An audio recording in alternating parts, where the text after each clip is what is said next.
There are men who believe silence means consent. Duke Cassian Ashford was one of them. For 4 years, he ruled Blackthorn Manor with the same iron hand he used to control Parliament, never once questioning whether the woman sleeping in the chamber beside his had stopped breathing the moment she became his wife. Power, he believed, was the ability to take what you wanted while the world stood too afraid to tell you no. And for 4 years, that philosophy worked perfectly.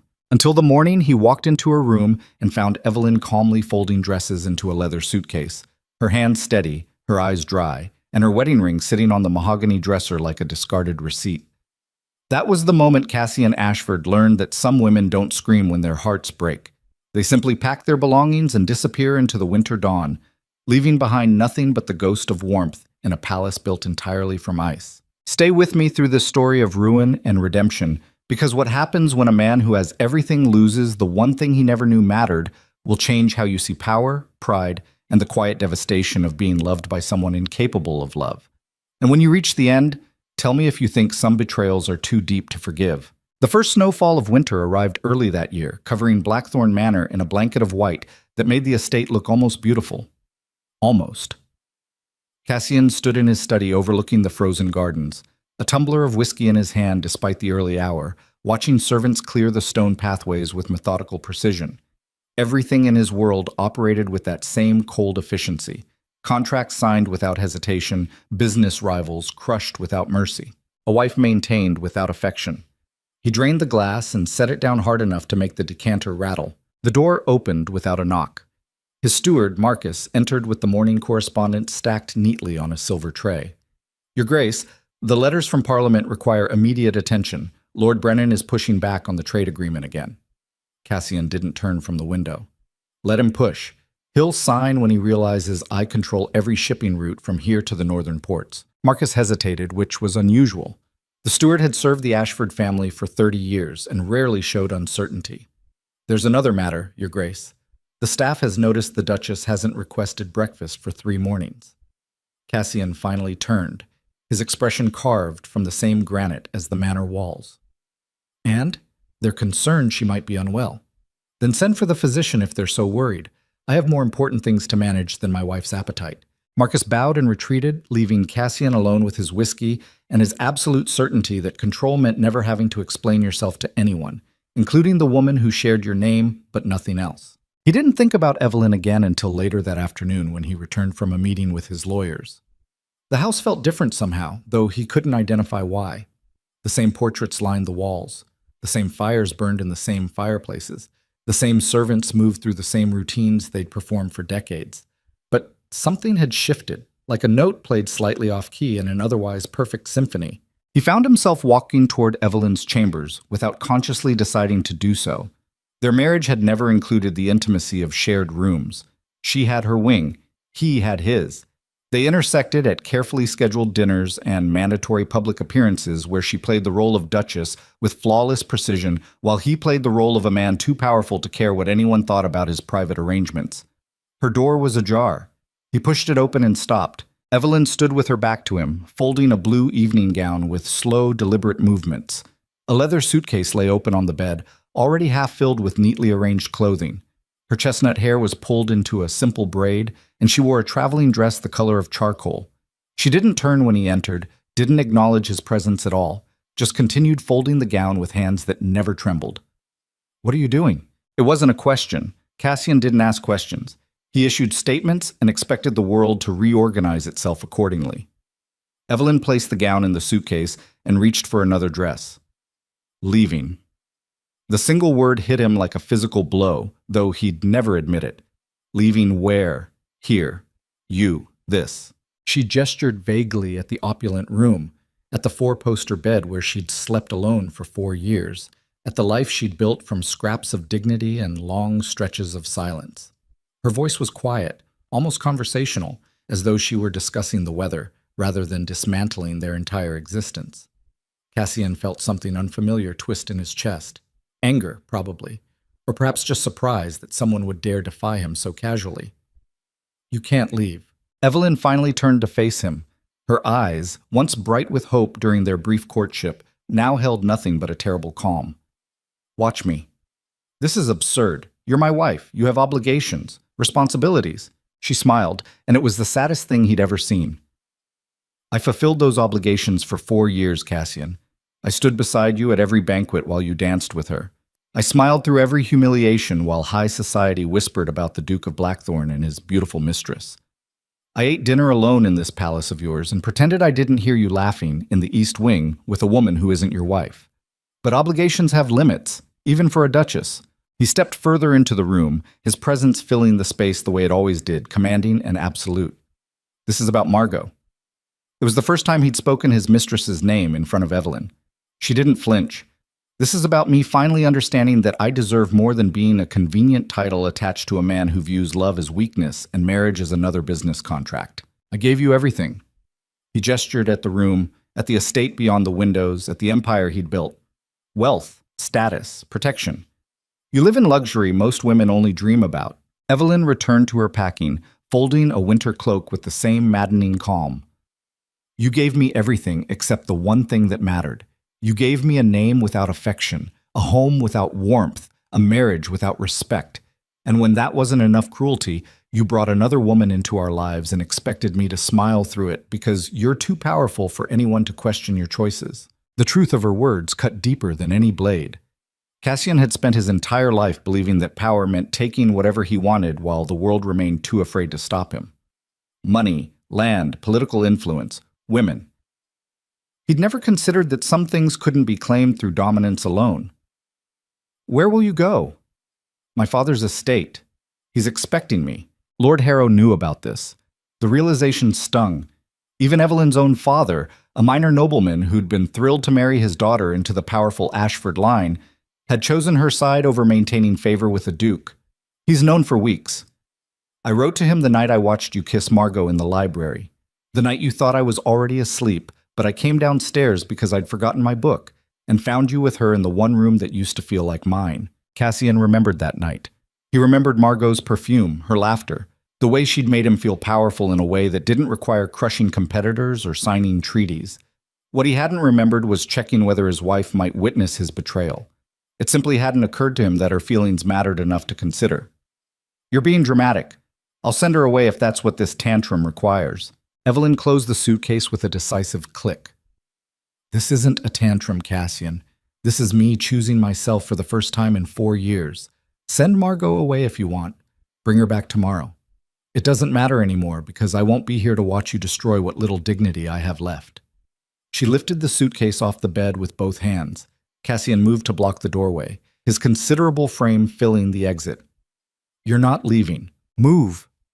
Her voice remained quiet, but something had changed in it, something sharp and final. I'm your husband. This is your home. You will stay. Evelyn set the suitcase down and looked up at him. 4 years ago, I married a man I thought I could learn to love. A man who seemed cold, but who I believe might soften with time and patience. Instead, I got a tyrant who views everyone around him as property to be managed. You want to know the worst part, Cassian? It's not that you took a mistress. It's that you genuinely don't understand why that would hurt me. You're so convinced that your power justifies anything you do that you've forgotten how to be human. I'm human enough to know when someone is making a mistake. Then stop me. She picked up the suitcase again. Force me to stay. Lock me in this gilded prison you built and prove that you're exactly the monster everyone whispers about when they think you can't hear. Or step aside and let me go with whatever scraps of pride I still possess. They stood there in the doorway, locked in a battle of wills that had been building for 4 years. Cassian could feel his heart pounding, could feel something close to panic creeping through his veins. But pride was a powerful thing, and he'd built his entire identity on never backing down, never showing weakness, never admitting he might be wrong. He stepped aside. Evelyn walked past him without another word, her footsteps echoing down the marble hallway. He followed at a distance, watching as she descended the grand staircase where they'd posed for their wedding portrait. The same servants who'd witnessed their marriage now witnessed its ending, their faces carefully blank as the Duchess of Blackthorn walked toward the front doors with her single suitcase and her shattered heart. A carriage waited outside, her father's crest painted on the door. Lord Harrow himself stood beside it, older and grayer than Cassian remembered, his expression hard. Your Grace. The title sounded like an insult. My daughter will be staying with me until she decides her future. This is her future. Cassian gestured at the manor behind him. This is her home. This was her prison. Lord Harrow helped Evelyn into the carriage with gentle hands. You turned my daughter into a ghost, Ashford. You took a woman full of life and hope and crushed her until she forgot how to smile without it being a performance. I gave you her hand in marriage because I thought you'd protect her. Instead, you destroyed her while high society watched and did nothing. She's my wife. She was your wife.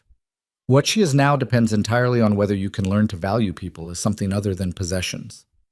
The carriage door closed. Evelyn sat inside, staring straight ahead, her face composed and distant. She didn't look at Cassian, didn't offer a final glance or a moment of hesitation.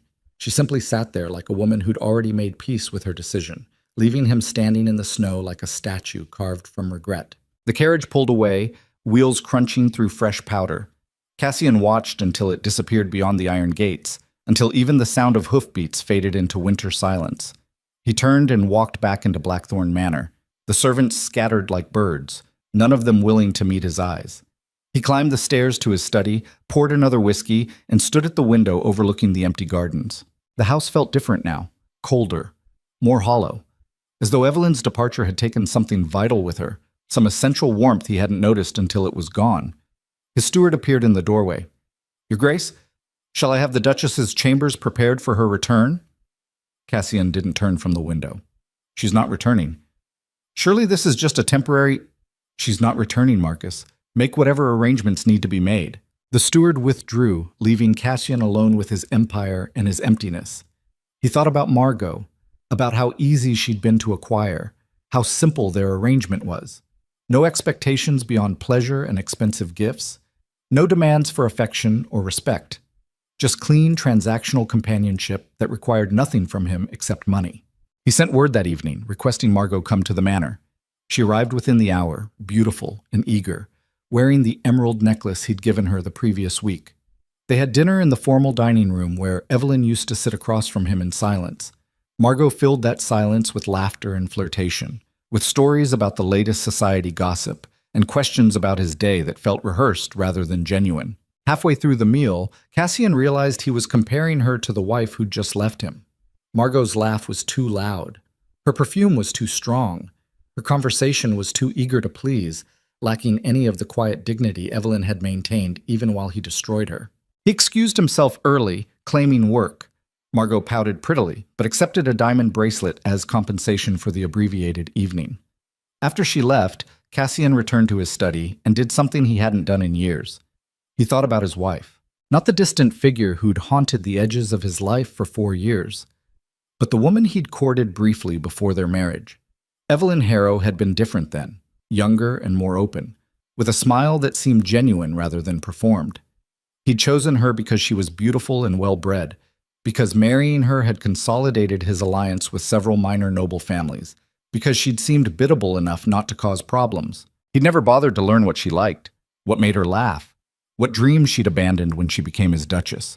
She'd been a means to an end, another piece moved across the board in his endless game of accumulating power. And now she was gone. The days that followed were strange. Cassian maintained his usual routines, attending parliament sessions and meeting with business associates, crushing any opposition to his various schemes with the same ruthless efficiency he'd always employed. But the manor felt wrong, empty in a way it never had before. Servants whispered in corners. He caught fragments of their conversations. Poor Duchess. Finally escaped. About time she stood up to him. The pity in their voices infuriated him, but he couldn't punish them for speaking the truth. Word spread quickly through high society. Within a week, everyone knew the Duchess of Blackthorn had left her husband and returned to her father's estate. The scandal delighted Cassian's enemies and concerned his allies. Invitations to social events began arriving with pointed questions about whether he'd be attending alone. He went to a ball 2 weeks after Evelyn's departure, Margot on his arm, determined to show the world that the Duke of Blackthorn didn't need anyone's approval. They entered the ballroom to a wave of whispers that cut through the music like knives. The poor Duchess. Can you imagine the humiliation? He parades his mistress while his wife suffers. Shameless. Absolutely shameless. Margot noticed the hostile stares and tightened her grip on his arm. Cassian led her to the dance floor with his head high, refusing to acknowledge the judgment radiating from every corner of the room. They danced, and he tried to ignore the way people stepped aside as though his presence contaminated the very air. Lord Brennan, one of his political rivals, approached during a break in the music. Ashford, I heard about your domestic troubles. Such a shame when a good woman is driven away by her husband's cruelty. Cassian's jaw tightened. My personal affairs are none of your concern. Oh, but they are. Brennan smiled, sharp and knowing. You've built your empire on the appearance of absolute control, but a man who can't even keep his own wife seems rather less formidable than his reputation suggests. Makes one wonder what other weaknesses might be hiding behind all that arrogance. The barb hit its target. Cassian felt his carefully maintained composure crack just slightly. Careful, Brennan. You're testing limits you don't want to cross. Am I? Because from where I stand, you look like a man who's already lost the only battle that actually mattered. Brennan walked away, leaving Cassian standing in the middle of the ballroom with Margot still clinging to his arm and the entire aristocracy watching to see how the mighty Duke of Blackthorn would handle being challenged in public. He left early, claiming illness. Margot complained during the carriage ride home, upset about the stares and whispers, worried about her own reputation now that being the Duke of Blackthorn's mistress had become social poison rather than social currency. Maybe we should be more discreet, she suggested, her voice losing some of its usual warmth. Until this scandal with your wife dies down. Cassian looked at her in the dim carriage light and saw clearly for the first time. Margot had never cared about him. She'd cared about his money, his status, the luxury he could provide. The moment that luxury came with a cost, she started calculating her exit. Get out. She blinked. What? When we reach the manor, take whatever I've given you and leave. I'm done with you. Cassian, don't be ridiculous. I'm just suggesting. I said get out. They rode the rest of the way in silence. When the carriage stopped, Margot gathered her things with trembling hands, her face pale. You'll regret this. You need me. He didn't bother responding. The carriage pulled away, leaving him standing in front of Blackthorn Manor for the second time in 2 weeks, watching someone leave while he stood frozen in the snow. Inside, the house felt even emptier. He poured another whiskey and realized he'd been drinking more in the past 2 weeks than he had in the past 2 years. The alcohol didn't help. It just made the silence louder. Marcus appeared in the doorway of the study. Your Grace, a letter arrived from Lord Harrow's estate. Cassian's heart jumped in a way he didn't expect. He took the letter with hands that almost shook and broke the seal. The message was brief, written in Evelyn's neat script. I'm filing for a formal separation. My lawyers will contact yours regarding the necessary arrangements. Please don't write back. There's nothing left to say. No anger, no accusations, just cold, clinical detachment from a woman who'd finally stopped hoping he might change. Cassian read the letter 3 times before setting it on his desk. Then he did something he hadn't done since he was a child. He put his head in his hands and tried to remember the last time he'd told Evelyn he loved her. The memory wouldn't come because he'd never said those words. Not once in 4 years of marriage. He'd said, I need you to attend this event. I require your presence at dinner. I expect you to behave appropriately. But never I love you. Never, I'm sorry. Never thank you for enduring this life I've forced upon you. The next morning, he woke to more disturbing news. Lord Brennan had begun circulating rumors about potential financial irregularities in Cassian's shipping empire. The accusations were baseless, but that didn't matter. What mattered was that his enemies sensed weakness and were moving to exploit it. 2 of his most reliable political allies sent letters withdrawing their support for his upcoming trade legislation. Both letters mentioned his treatment of Evelyn as evidence of poor judgment. One actually used the phrase moral bankruptcy, which would have been laughable if it weren't costing him actual political capital.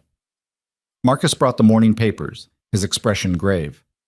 Your Grace, you should see this. The society column featured a detailed account of the ball, complete with speculation about why the Duchess of Blackthorn had finally abandoned her husband.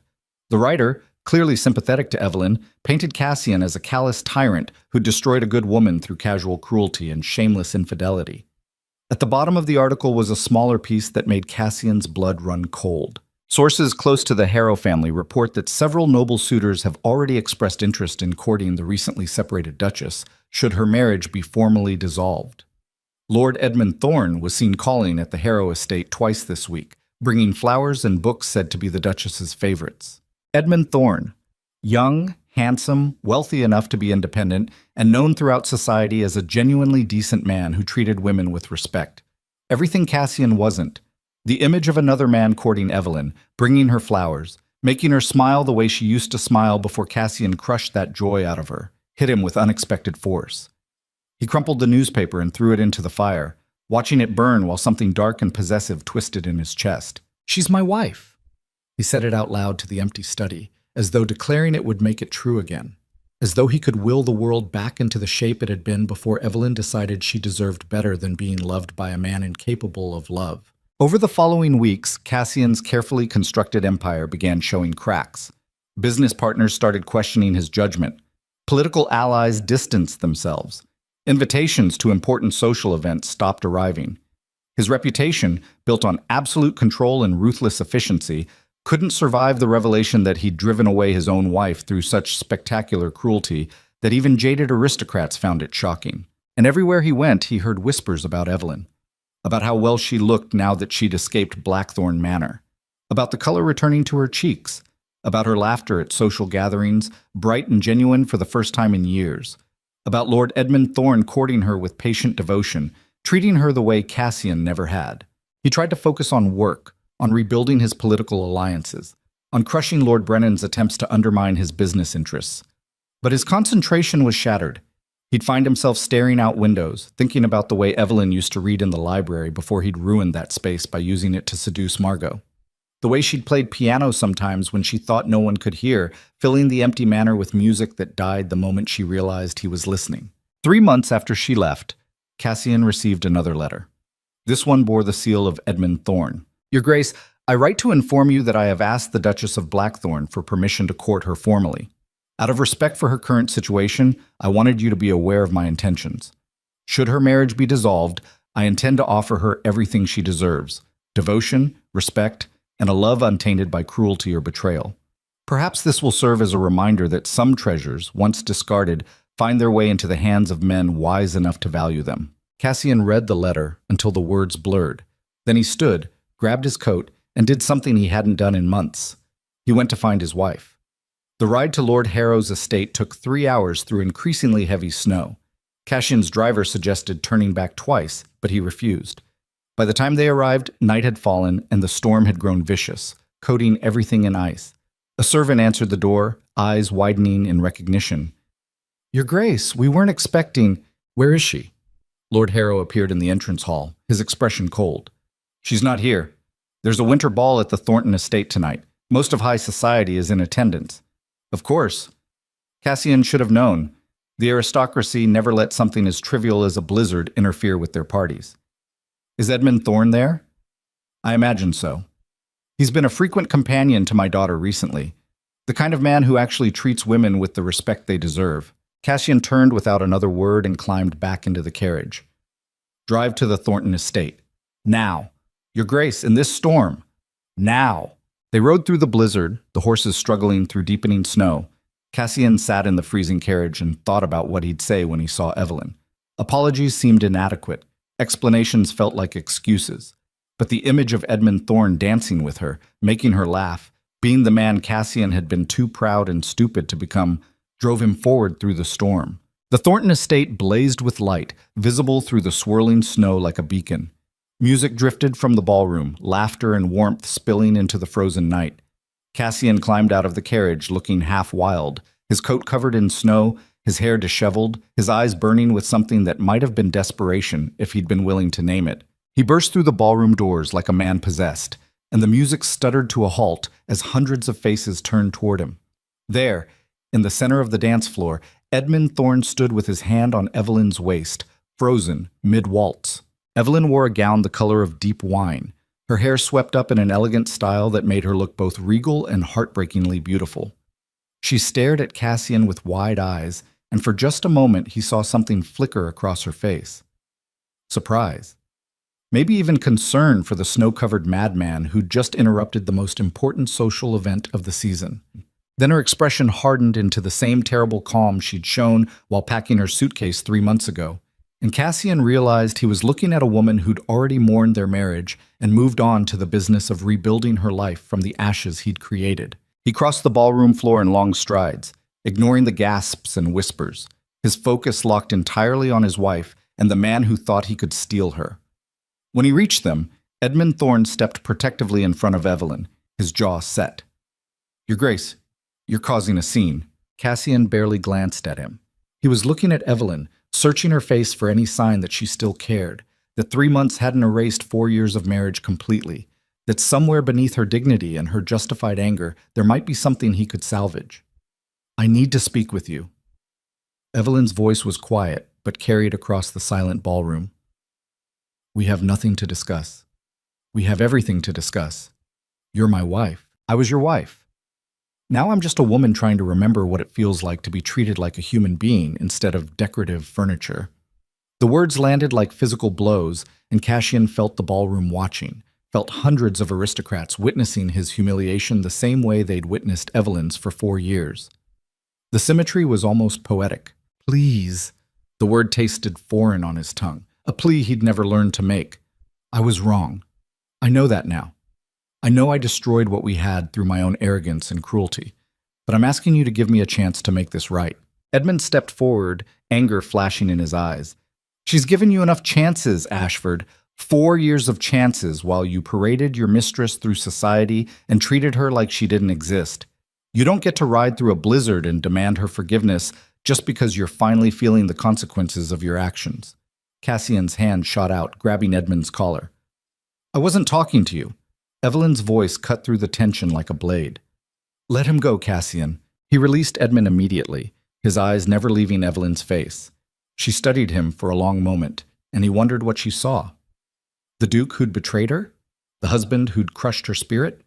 Or maybe, just maybe, the broken man standing in front of hundreds of witnesses, finally admitting he'd been wrong.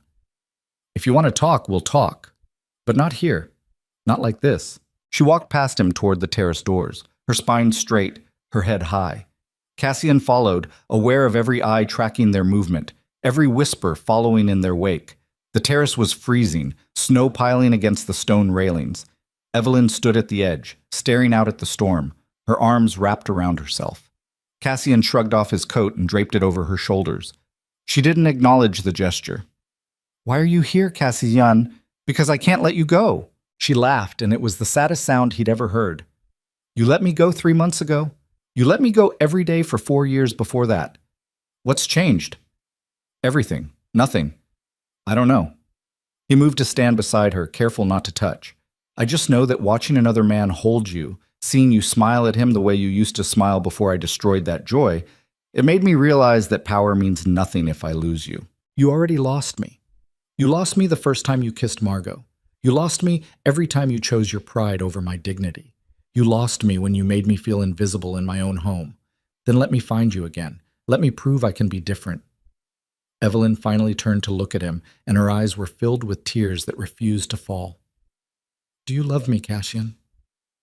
After 4 years of marriage, after all the humiliation and betrayal and endless silence, can you honestly say you love me? The question hung between them like a blade. Cassian opened his mouth to say yes, to tell her whatever she needed to hear, but the words stuck in his throat because he'd spent his entire life believing love was weakness, and he didn't know how to admit he'd been wrong. The silence stretched too long. Evelyn's expression shifted from hope to resignation, and Cassian watched the last ember of possibility die in her eyes. That's what I thought. She pulled his coat off her shoulders and handed it back. Go home, Cassian. Go back to your empire and your power and your absolute control. I'm done being the ghost in your palace. She walked back into the ballroom, leaving him standing in the snow. Through the glass doors, he watched Edmund Thorne approach her, watched her accept his offered hand, watched them return to the dance floor while the orchestra resumed playing. And for the first time in his arrogant, ruthless life, Duke Cassian Ashford understood what it meant to lose something irreplaceable not through accident or fate, but through his own deliberate cruelty. And the knowledge that he had no one to blame but himself was more devastating than any business loss or political defeat could ever be. He rode home through the blizzard with his heart frozen solid and the terrible certainty that some mistakes are too big to fix, some betrayals too deep to forgive, and some women, once you've broken them completely, simply walk away and never look back. No matter how desperately you chase them through the snow. The ride back to Blackthorn Manor stretched through darkness thick enough to swallow hope whole. Cassian sat in the carriage with snow melting into his hair and the taste of defeat sharp on his tongue. His driver had stopped trying to make conversation after the first mile. Some silences were too heavy for words to penetrate. The manor loomed ahead like a mausoleum built for a man still breathing. Every window blazed with light, but somehow the building looked darker than the storm surrounding it. Cassian climbed out of the carriage and stood in the courtyard, staring up at the east wing where Evelyn's chambers sat empty. 3 months, and he still hadn't ordered anyone to touch her things. The room waited like a shrine to his failure, preserved exactly as she'd left it. Marcus met him at his door, his weathered face carefully neutral. "Your Grace," Lord Brennan sent another letter. "He's calling for a vote of no confidence regarding your shipping contracts." Cassian brushed past him without responding. The politics that had consumed his entire existence for decades suddenly felt distant and meaningless. He climbed the stairs to his study, poured whiskey he didn't want, and stood at the window watching snow bury the gardens where Evelyn used to walk before she learned that even the outdoors offered no escape from her prison. The decanter was half empty when Marcus appeared again, holding a silver tray with the Evening Post.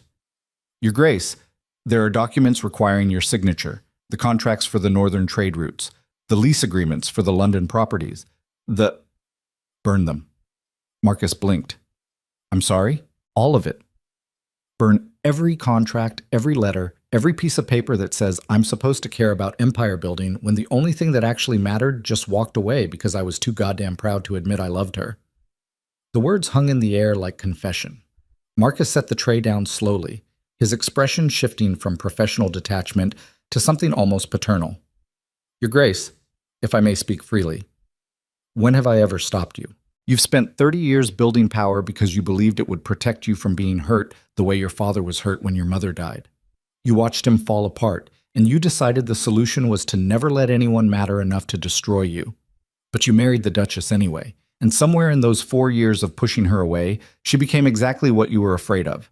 Someone who could break you just by leaving." Cassian turned from the window, his jaw tight. "I don't recall asking for a psychological evaluation." "No, you asked for honesty. Here it is. You treated that woman like furniture because you were terrified she'd become essential. And now she is, and she's gone.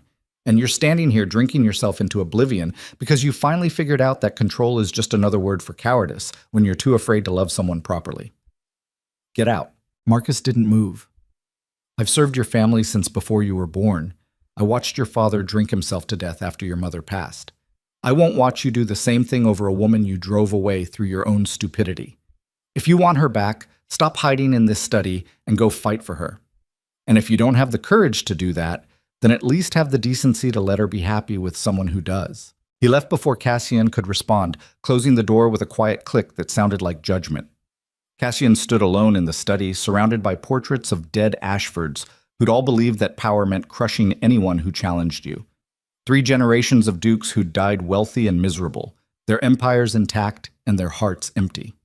He threw the whiskey glass against the wall and watched it shatter. The next morning arrived with brutal clarity. Cassian woke on the leather couch in his study, his neck stiff and his mouth tasting like failure. Sunlight streamed through the windows, illuminating the broken glass he hadn't bothered to clean up. He sat up slowly, his head pounding, and realized something fundamental had shifted during the night. He was done running from this. Marcus brought coffee and fresh correspondence, his expression carefully blank after their confrontation. "Your Grace, Lord Harrow has requested a meeting to discuss the formal separation terms." "When?" "This afternoon, if you're available. Tell him I'll be there at 2. He spent the morning preparing like a general before battle. He bathed and dressed in his finest clothing, not because he thought appearances would save him, but because facing Evelyn's father required every scrap of dignity he could muster. The man had trusted Cassian with his daughter, and watched that trust be rewarded with humiliation and heartbreak. The ride to Lord Harrow's estate felt shorter in daylight. Cassian arrived exactly at 2, was shown into a receiving room decorated with fading elegance, and waited. Lord Harrow entered 10 minutes later, his expression hard enough to cut glass. "Your Grace." The title sounded like an accusation. "I assume you received my letter regarding the separation proceedings." Cassian remained standing, refusing to sit while Harrow loomed over him like judge and executioner. "I received it." "I'm not signing." That brought the older man up short. "I beg your pardon? I'm not signing any separation documents. I'm not releasing Evelyn from our marriage. I'm not giving Edmund Thorne or anyone else permission to court my wife." Lord Harrow's face turned red. "You arrogant bastard. You think you can treat my daughter like property you own regardless of her wishes? No. I think I can prove to her that I'm capable of change if she gives me the chance. But I can't do that if she's already moved on to another man. She has every right to move on. You destroyed her, Ashford. You took a bright, hopeful woman and crushed her until she forgot how to feel anything except humiliation. Do you have any idea what it's like watching your daughter lose herself piece by piece because her husband views love as weakness? Cassian met his gaze without flinching. I know exactly what I did. I know I deserve every ounce of her hatred and your contempt. But I also know that giving up now means accepting that I'm exactly the monster everyone says I am, and I'm not ready to do that. What you're ready for is irrelevant. This isn't about you anymore. Then let Evelyn tell me herself that she wants nothing to do with me. Let her look me in the eye and say she's done, and I'll sign whatever papers you put in front of me. But I won't surrender my marriage based on your anger or society's judgment. I'll surrender it when she tells me directly that I've lost her forever. Lord Harrow studied him for a long moment, searching for deception or manipulation in Cassian's face. Whatever he saw there made him shake his head slowly. You don't deserve another chance. Probably not, but I'm asking for one anyway. She's not here. She went riding this morning. Won't be back until evening. Then I'll wait. Harrow gestured toward the door with barely contained fury. Wait outside. I won't have you in my house longer than necessary. Cassian returned to his carriage and told his driver to stay. The afternoon stretched long and cold.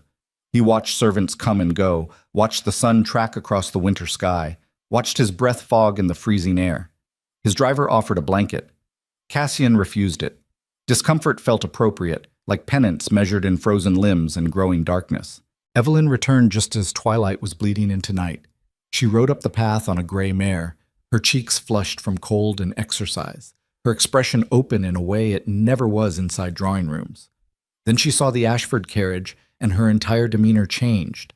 The openness vanished behind walls built from 4 years of learning that vulnerability near Cassian Ashford meant pain. She dismounted and handed the reins to a stable boy without acknowledging Cassian's presence. He climbed out of the carriage anyway, his legs stiff from hours of waiting. Evelyn. She paused, her back to him. Go home, Cassian. Not until you hear me out. I heard you out last night. You said everything except the one thing that mattered. She was right. He'd stood in the snow and couldn't force himself to say he loved her because 30 years of emotional armor didn't crack that easily. But he'd had all day to think about it, all those frozen hours in the carriage, and he'd finally admitted something to himself that he should have admitted 4 years ago. I love you. The words came out rough and unpracticed, like a language he'd never learned to speak properly. Evelyn turned slowly, her expression unreadable. You love me. Yes. Since when? I don't know. Maybe since the day you walked down the aisle looking terrified and hopeful.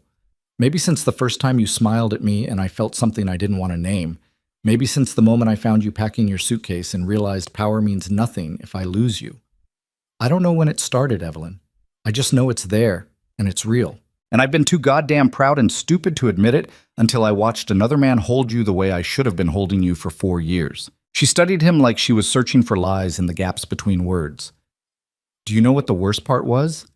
It wasn't watching you with Margot. It wasn't the humiliation or the loneliness or the endless silence. The worst part was knowing that you were capable of warmth and affection and all the things that make a marriage real, but you chose to give those things to someone else. While I sat in that empty manor and wondered what was wrong with me, that my own husband couldn't stand to touch me. There's nothing wrong with you. There never was. The problem was me believing that showing affection meant showing weakness, and if I was weak, I could be destroyed the way my father was destroyed when my mother died.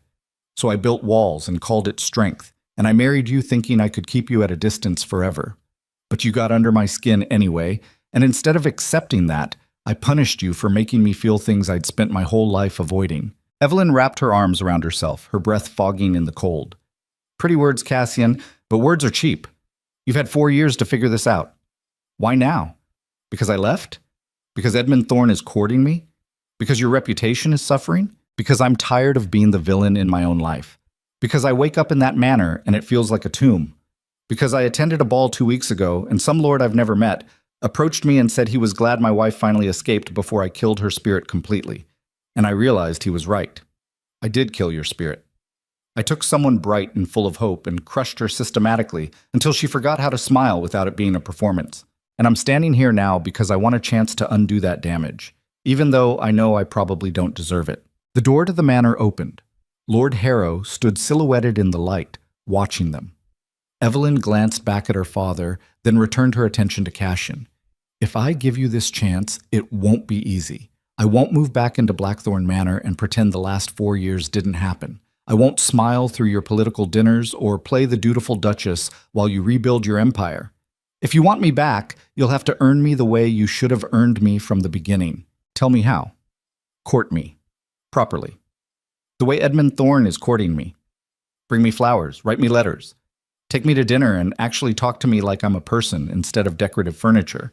Prove that you can see me as something other than a possession you own. And if I do all that, if I prove I can change, then maybe, eventually, I'll consider returning. But I make no promises, Cassian. You broke something fundamental when you paraded Margot through society while I sat home alone. Trust doesn't rebuild overnight. I understand. Do you? Because this isn't a business negotiation where you can manipulate the terms in your favor. This is me setting boundaries for the first time in 4 years, and if you cross them, I'm gone permanently.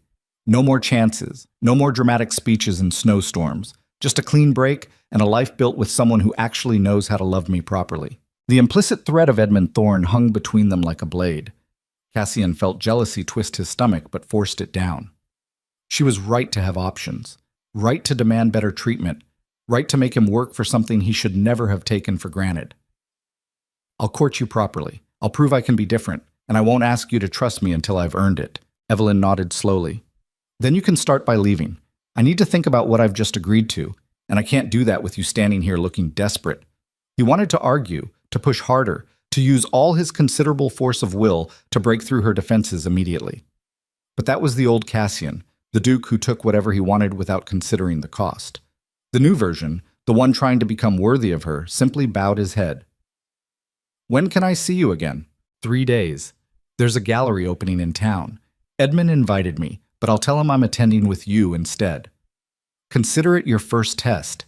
Can you spend an entire evening treating me like someone you actually want to know, rather than someone you're obligated to escort? I can do better than that. I can spend the evening proving that the biggest mistake of my life was thinking I could live without you. She almost smiled. Then it vanished behind her careful composure. We'll see. He returned to his carriage while Evelyn disappeared inside her father's house. The driver glanced back questioningly. Home, Your Grace? Cassian thought about Blackthorn Manor, about the empty corridors and the silence that had become unbearable. No. Take me to the florist in town. Then the bookshop, then the jeweler. It's nearly 8 at night. Most shops will be closed. Then wake them up. Tell them the Duke of Blackthorn needs flowers, books, and something appropriate for a woman he's trying to win back after being a complete bastard for 4 years. Tell them I'll pay double for the inconvenience. The next 3 days passed in a blur of preparation. Cassian researched everything he could remember about Evelyn's interests. She liked poetry, he recalled, though he'd never bothered to ask which poets. She played piano, though he'd always left the room when she started because the music made him feel things he didn't want to examine. She read constantly, curled up in the library with books he'd never taken time to notice. He visited every bookshop in town until he found a first edition of a poetry collection she'd mentioned once in passing during their engagement. He bought flowers, but not roses, because those felt too obvious, too much like buying forgiveness rather than earning it. He chose winter jasmine instead, delicate and rare, blooming and cold when everything else had died. Marcus watched these preparations with barely concealed approval. Your Grace, if I may say so, this is the most alive you've looked in months. I'm courting my own wife like a nervous boy at his first dance. It's humiliating. It's human. You should try it more often. The night of the gallery opening arrived with fresh snow and bitter cold. Cassian dressed carefully, choosing understated elegance over the aggressive displays of wealth he usually favored. He arrived at Lord Harrow's estate exactly on time, flowers and book in hand, his heart pounding in a way it never did before Parliament sessions or business negotiations. Evelyn descended the stairs wearing a gown of deep blue that made her look like winter royalty. She'd done something different with her hair, softer and less formal than the severe styles she'd adopted during their marriage. She looked younger, more like the woman he'd courted briefly before crushing her beneath his need for control. You brought flowers. Winter jasmine. They bloom in snow when everything else has given up. Seemed appropriate. She took them carefully, her fingers brushing his. And the book? First edition. Poetry collection you mentioned during our engagement. I didn't remember which one, so I asked your father. He seemed pleased I was actually paying attention for once. Something flickered in her expression. Not quite trust, but maybe the beginning of softening. Thank you. They're lovely. The carriage ride to the gallery stretched tense and silent. Cassian wanted to fill the quiet with explanations and apologies, but Evelyn had been clear. He needed to court her properly, which meant conversation instead of declarations, questions instead of demands. What kind of art do you prefer? He asked it like he was genuinely curious, which was terrifying because he had no idea how she'd respond. Evelyn glanced at him, surprise evident in her eyes. You've never asked me that before. I've never asked you a lot of things. I'm trying to fix that. She studied him for a moment, then answered. Landscapes, mostly. Not the formal hunting scenes your ancestors preferred. More intimate pieces. Gardens in twilight, windows with rain, quiet moments captured before they disappear. Why? Because they remind me that beauty exists in ordinary things if you bother to look. Something I forgot while living in a palace filled with grandeur and absolutely no warmth. The observation cut deep, but he deserved it. What else did you forget? How to laugh without calculating whether it was appropriate. How to trust my own judgment instead of second-guessing everything based on your reactions. How to exist as something other than an ornament in someone else's empire. I want you to remember all those things. I want you to laugh again. Really laugh, not the polite sounds you made at dinner parties. I want you to trust yourself enough to tell me when I'm being an arrogant bastard. I want you to exist as your own person instead of an extension of my reputation. Evelyn turned to look out the window, but not before he saw tears threaten at the corners of her eyes. You're saying all the right things, Cassian, but I need you to understand that words are easy. Sustaining change is hard. Then watch me sustain it. Watch me prove that I can be different not just for a night or a week, but permanently. The gallery was crowded with aristocrats who all turned to stare when Cassian entered with Evelyn on his arm. The whispers started immediately, spreading through the crowd like wildfire. The Duke and Duchess. Together. After months of separation. What does it mean? Has he won her back? Does Edmund Thorne know? Cassian ignored them all. He focused entirely on Evelyn, guiding her through the exhibits, asking her opinion on each piece, actually listening when she explained why certain paintings moved her. He didn't perform for the watching crowd, didn't use her presence to rebuild his reputation, just existed beside her as though nothing else in the room mattered. They stopped in front of a landscape painting showing a garden in early morning light. Evelyn stared at it for a long time, her expression unreadable. What are you thinking? That I used to walk in the gardens at Blackthorn before dawn because it was the only time I felt like the estate belonged to me instead of to your legacy. The rest of the day I was just a duchess performing her duties, but those early mornings were mine. Why didn't you tell me? Because you never asked. And because I learned early in our marriage that you weren't interested in my internal life. You wanted a decorative wife who enhanced your status, not a real person with thoughts and feelings. Cassian felt the familiar urge to defend himself, to explain that he'd been protecting himself from vulnerability. But Evelyn had heard enough excuses. She needed action instead of words. Come with me. Where? Somewhere I should have taken you years ago. He led her out of the gallery into the snowy night, ignoring the confused stares. His carriage waited outside, but he bypassed it, walking instead through the quiet streets until they reached a small park overlooking the city. Snow covered the benches and trees, muffling sound until the world felt intimate and private. Why are we here? Because I want to show you something real instead of performing for an audience. He turned to face her, his breath fogging in the cold. Every moment we had together in our marriage was calculated. Dinners scheduled by Marcus, appearances planned for maximum political advantage. Even our wedding night felt like fulfilling a contract rather than beginning a life together.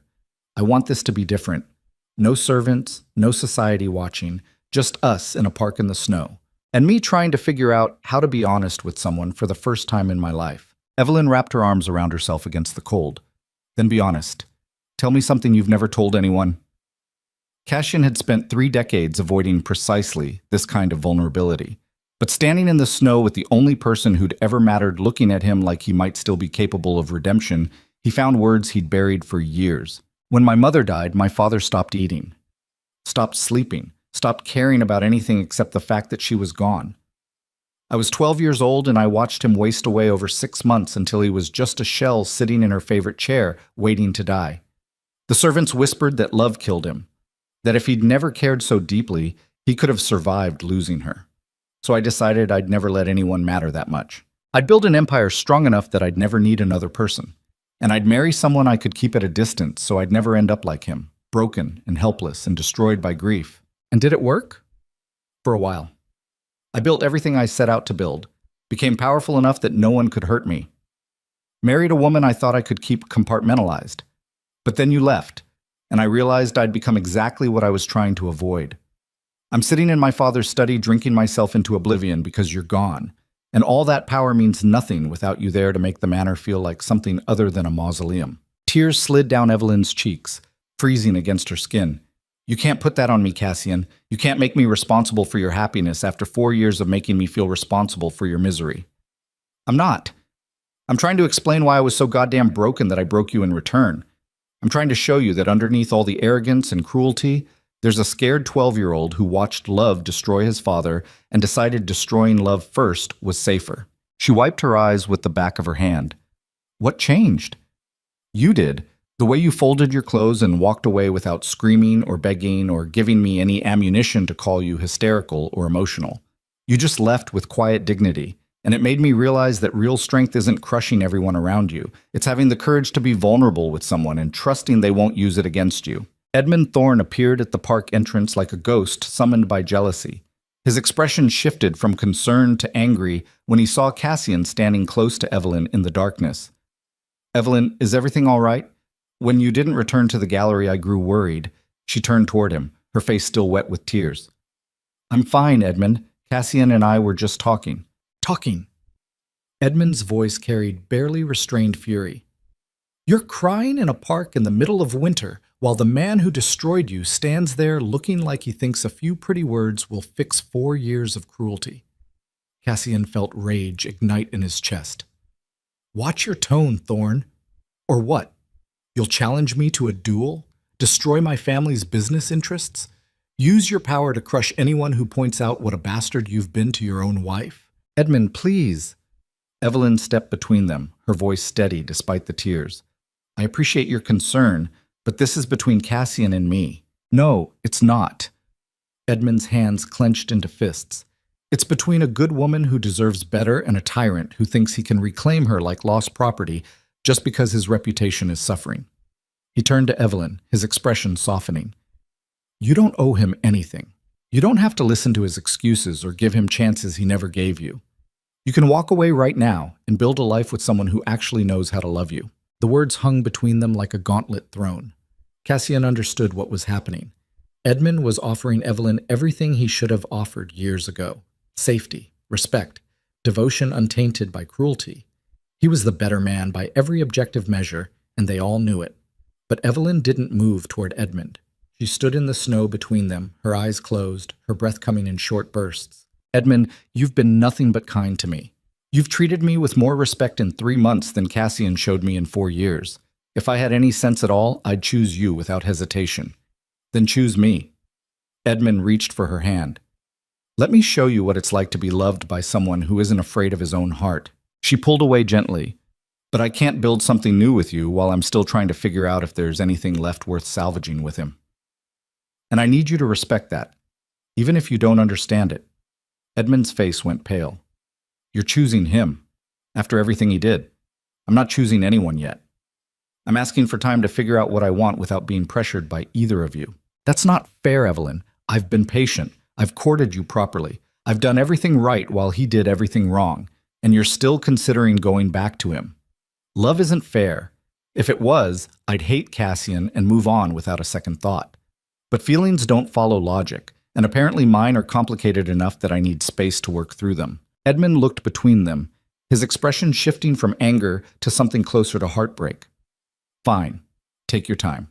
But when you realize he hasn't actually changed, when he reverts to the controlling bastard who destroyed you the first time, don't expect me to be waiting. I deserve better than being someone's backup plan. He walked away into the snow, his footsteps echoing in the silence. Evelyn watched him go, tears streaming freely now. Cassian wanted to feel victorious, wanted to claim Edmund's retreat as proof he'd won. But watching Evelyn cry over the good man she might be losing to gamble on the bastard who'd already broken her made victory feel like ash. I'm sorry. She turned to him, anger flashing in her eyes. For what? For making me hurt someone who's only ever been kind to me? For putting me in a position where I have to choose between safety and the stupid, irrational hope that you might actually become the man you're pretending to be tonight? For all of it. For the past 4 years. For Margot. For every humiliation and every silent dinner and every moment you felt invisible in your own home. For being so goddamn broken that I broke you in return.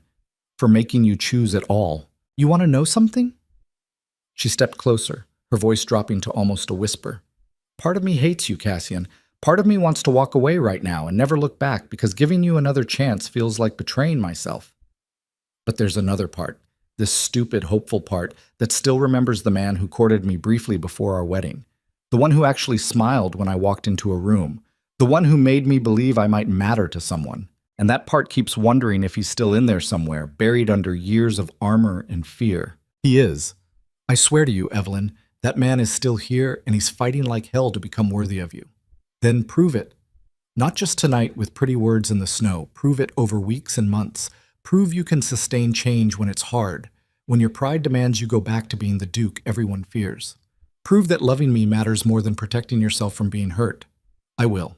But I need something from you first. A promise that if I give you this chance and you fail, you'll let me go completely. No dramatic gestures, no riding through snowstorms to interrupt my life. Just a clean break and the dignity to build something new without you haunting the edges of it. The request felt like a noose tightening around his throat. Cassian had spent his entire life refusing to let anything go without a fight. But this wasn't about what he wanted. It was about respecting Evelyn enough to let her set terms for her own life. I promise. If I fail you again, I'll sign the separation papers and disappear from your life completely. She studied his face like she was memorizing it. Then court me properly, Duke Ashford. Show me you can be different. And maybe, eventually, I'll let myself believe you've actually changed. They returned to the gallery together, ignoring the stares and whispers. Cassian took her home to her father's estate and watched her disappear inside without a backward glance. Lord Harrow stood in the doorway, his expression unreadable. Did you mean it? The old man asked quietly. All those promises about change? I meant every word. Then you'd better follow through because if you hurt her again, there won't be enough power in the world to protect you from what I'll do. Cassian drove back to Blackthorn Manor feeling lighter and more terrified than he'd felt in years. He'd made promises he wasn't sure he could keep, committed to changing patterns that had defined him for decades, put everything on the line for a woman who had every reason to choose the safe option of Edmund Thorne over the risky gamble of trusting him again. But as he climbed the stairs to his study and looked out at the snow-covered grounds, he realized something fundamental had shifted. For the first time in his life, he cared more about becoming worthy of love than about maintaining control. And whether that made him stronger or weaker, he couldn't say. He only knew that turning back now felt impossible, like trying to unring a bell or unbreak glass that had already shattered across marble floors. The weeks that followed felt like learning to breathe underwater. Cassian courted Evelyn with the careful attention of a man defusing a bomb, knowing one wrong move would detonate everything he was trying to rebuild. He sent letters every morning, not the brief formal communications he'd issued during their marriage, but actual correspondence where he asked about her day and told her things he'd never shared with anyone. He brought her books he thought she'd enjoy based on authors she'd mentioned in passing.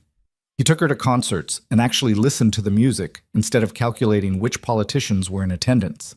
And slowly, painfully, he watched the walls around her heart begin to crack, just enough to let cautious hope seep through. But empires built on fear don't crumble quietly when their foundations shift. And Cassian's decision to prioritize Evelyn over power had not gone unnoticed by men who'd spent years waiting for weakness to exploit. It started with small things.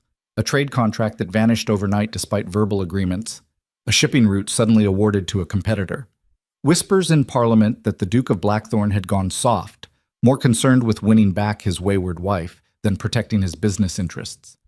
Cassian noticed but didn't care enough to respond with his usual ruthlessness. He was too focused on the way Evelyn had almost smiled when he'd remembered she preferred tea to coffee, too consumed with proving he could sustain change, to worry about men who mistook love for weakness. Marcus tried to warn him. Your Grace, Lord Brennan has been meeting privately with several of your key allies. He's building something. Let him build. I have more important things to worry about than Brennan's political games. With respect, you can't ignore this. He's calling in favors, consolidating support. If you don't respond soon, you'll lose ground you can't recover. Then I'll lose ground. I'm not sacrificing what I'm building with Evelyn to crush another ambitious lord who thinks he can take what's mine. Marcus's expression tightened with concern. Your father used to say that power requires constant vigilance. The moment you stop defending your empire is the moment it starts collapsing. My father also drank himself to death because he couldn't survive losing someone he loved. I'd rather risk losing power than repeat that particular family legacy. But Marcus was right to worry. 3 weeks into Cassian's careful courtship of Evelyn, the attack came from a direction he'd never anticipated. He was meeting with his shipping managers when a courier arrived with an urgent message sealed with the royal crest. Cassian opened it, expecting some routine parliamentary business, and instead found words that stopped his heart. The document was a formal accusation of treason. According to the charges, Cassian had been secretly negotiating with foreign merchants to divert crown shipping contracts into his private enterprises, enriching himself at the expense of the kingdom's treasury.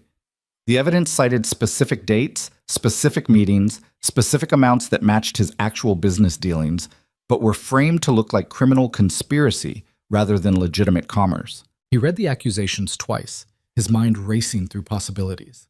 Someone had taken his legitimate business operations and twisted them into something treasonous. Someone with access to his private records. Someone close enough to know the intimate details of deals conducted behind closed doors. Who would have this information? Marcus appeared pale and shaken. Your Grace, only your inner circle has access to those records. Your lawyers, your accountants, and me. Cassian's jaw tightened. Then one of my inner circle is selling me out to my enemies. He spent the next 2 days investigating, calling in favors, tracing the source of the accusations. The trail led exactly where he feared it would. His head accountant, a man he'd trusted for 15 years, had been feeding information to Lord Brennan in exchange for a position in Brennan's financial empire. But that betrayal, while damaging, wasn't the killing blow. The killing blow came when he discovered that the initial contact between his accountant and Brennan had been facilitated by someone Cassian would never have suspected in 1,000 years of paranoid suspicion. Edmund Thorne. The discovery hit like physical violence. Edmund, who'd courted Evelyn with such obvious devotion. Edmund, who'd positioned himself as the moral alternative to Cassian's cruelty. Edmund, who'd walked away from their confrontation in the park looking heartbroken and noble. That same Edmund had been quietly working with Cassian's enemies to destroy him politically while publicly playing the role of honorable suitor. Cassian stood in his study holding proof of Edmund's involvement and felt something break inside him that had nothing to do with power and everything to do with the realization that even his attempts at redemption were being weaponized against him. Marcus reviewed the evidence with mounting horror. He's been planning this for months, since before the Duchess even left you. He must have known about your troubles and positioned himself to take advantage when your marriage collapsed. The strategic brilliance was almost admirable. Edmund had courted Evelyn genuinely enough while simultaneously feeding Cassian's business rivals the ammunition they needed to destroy him.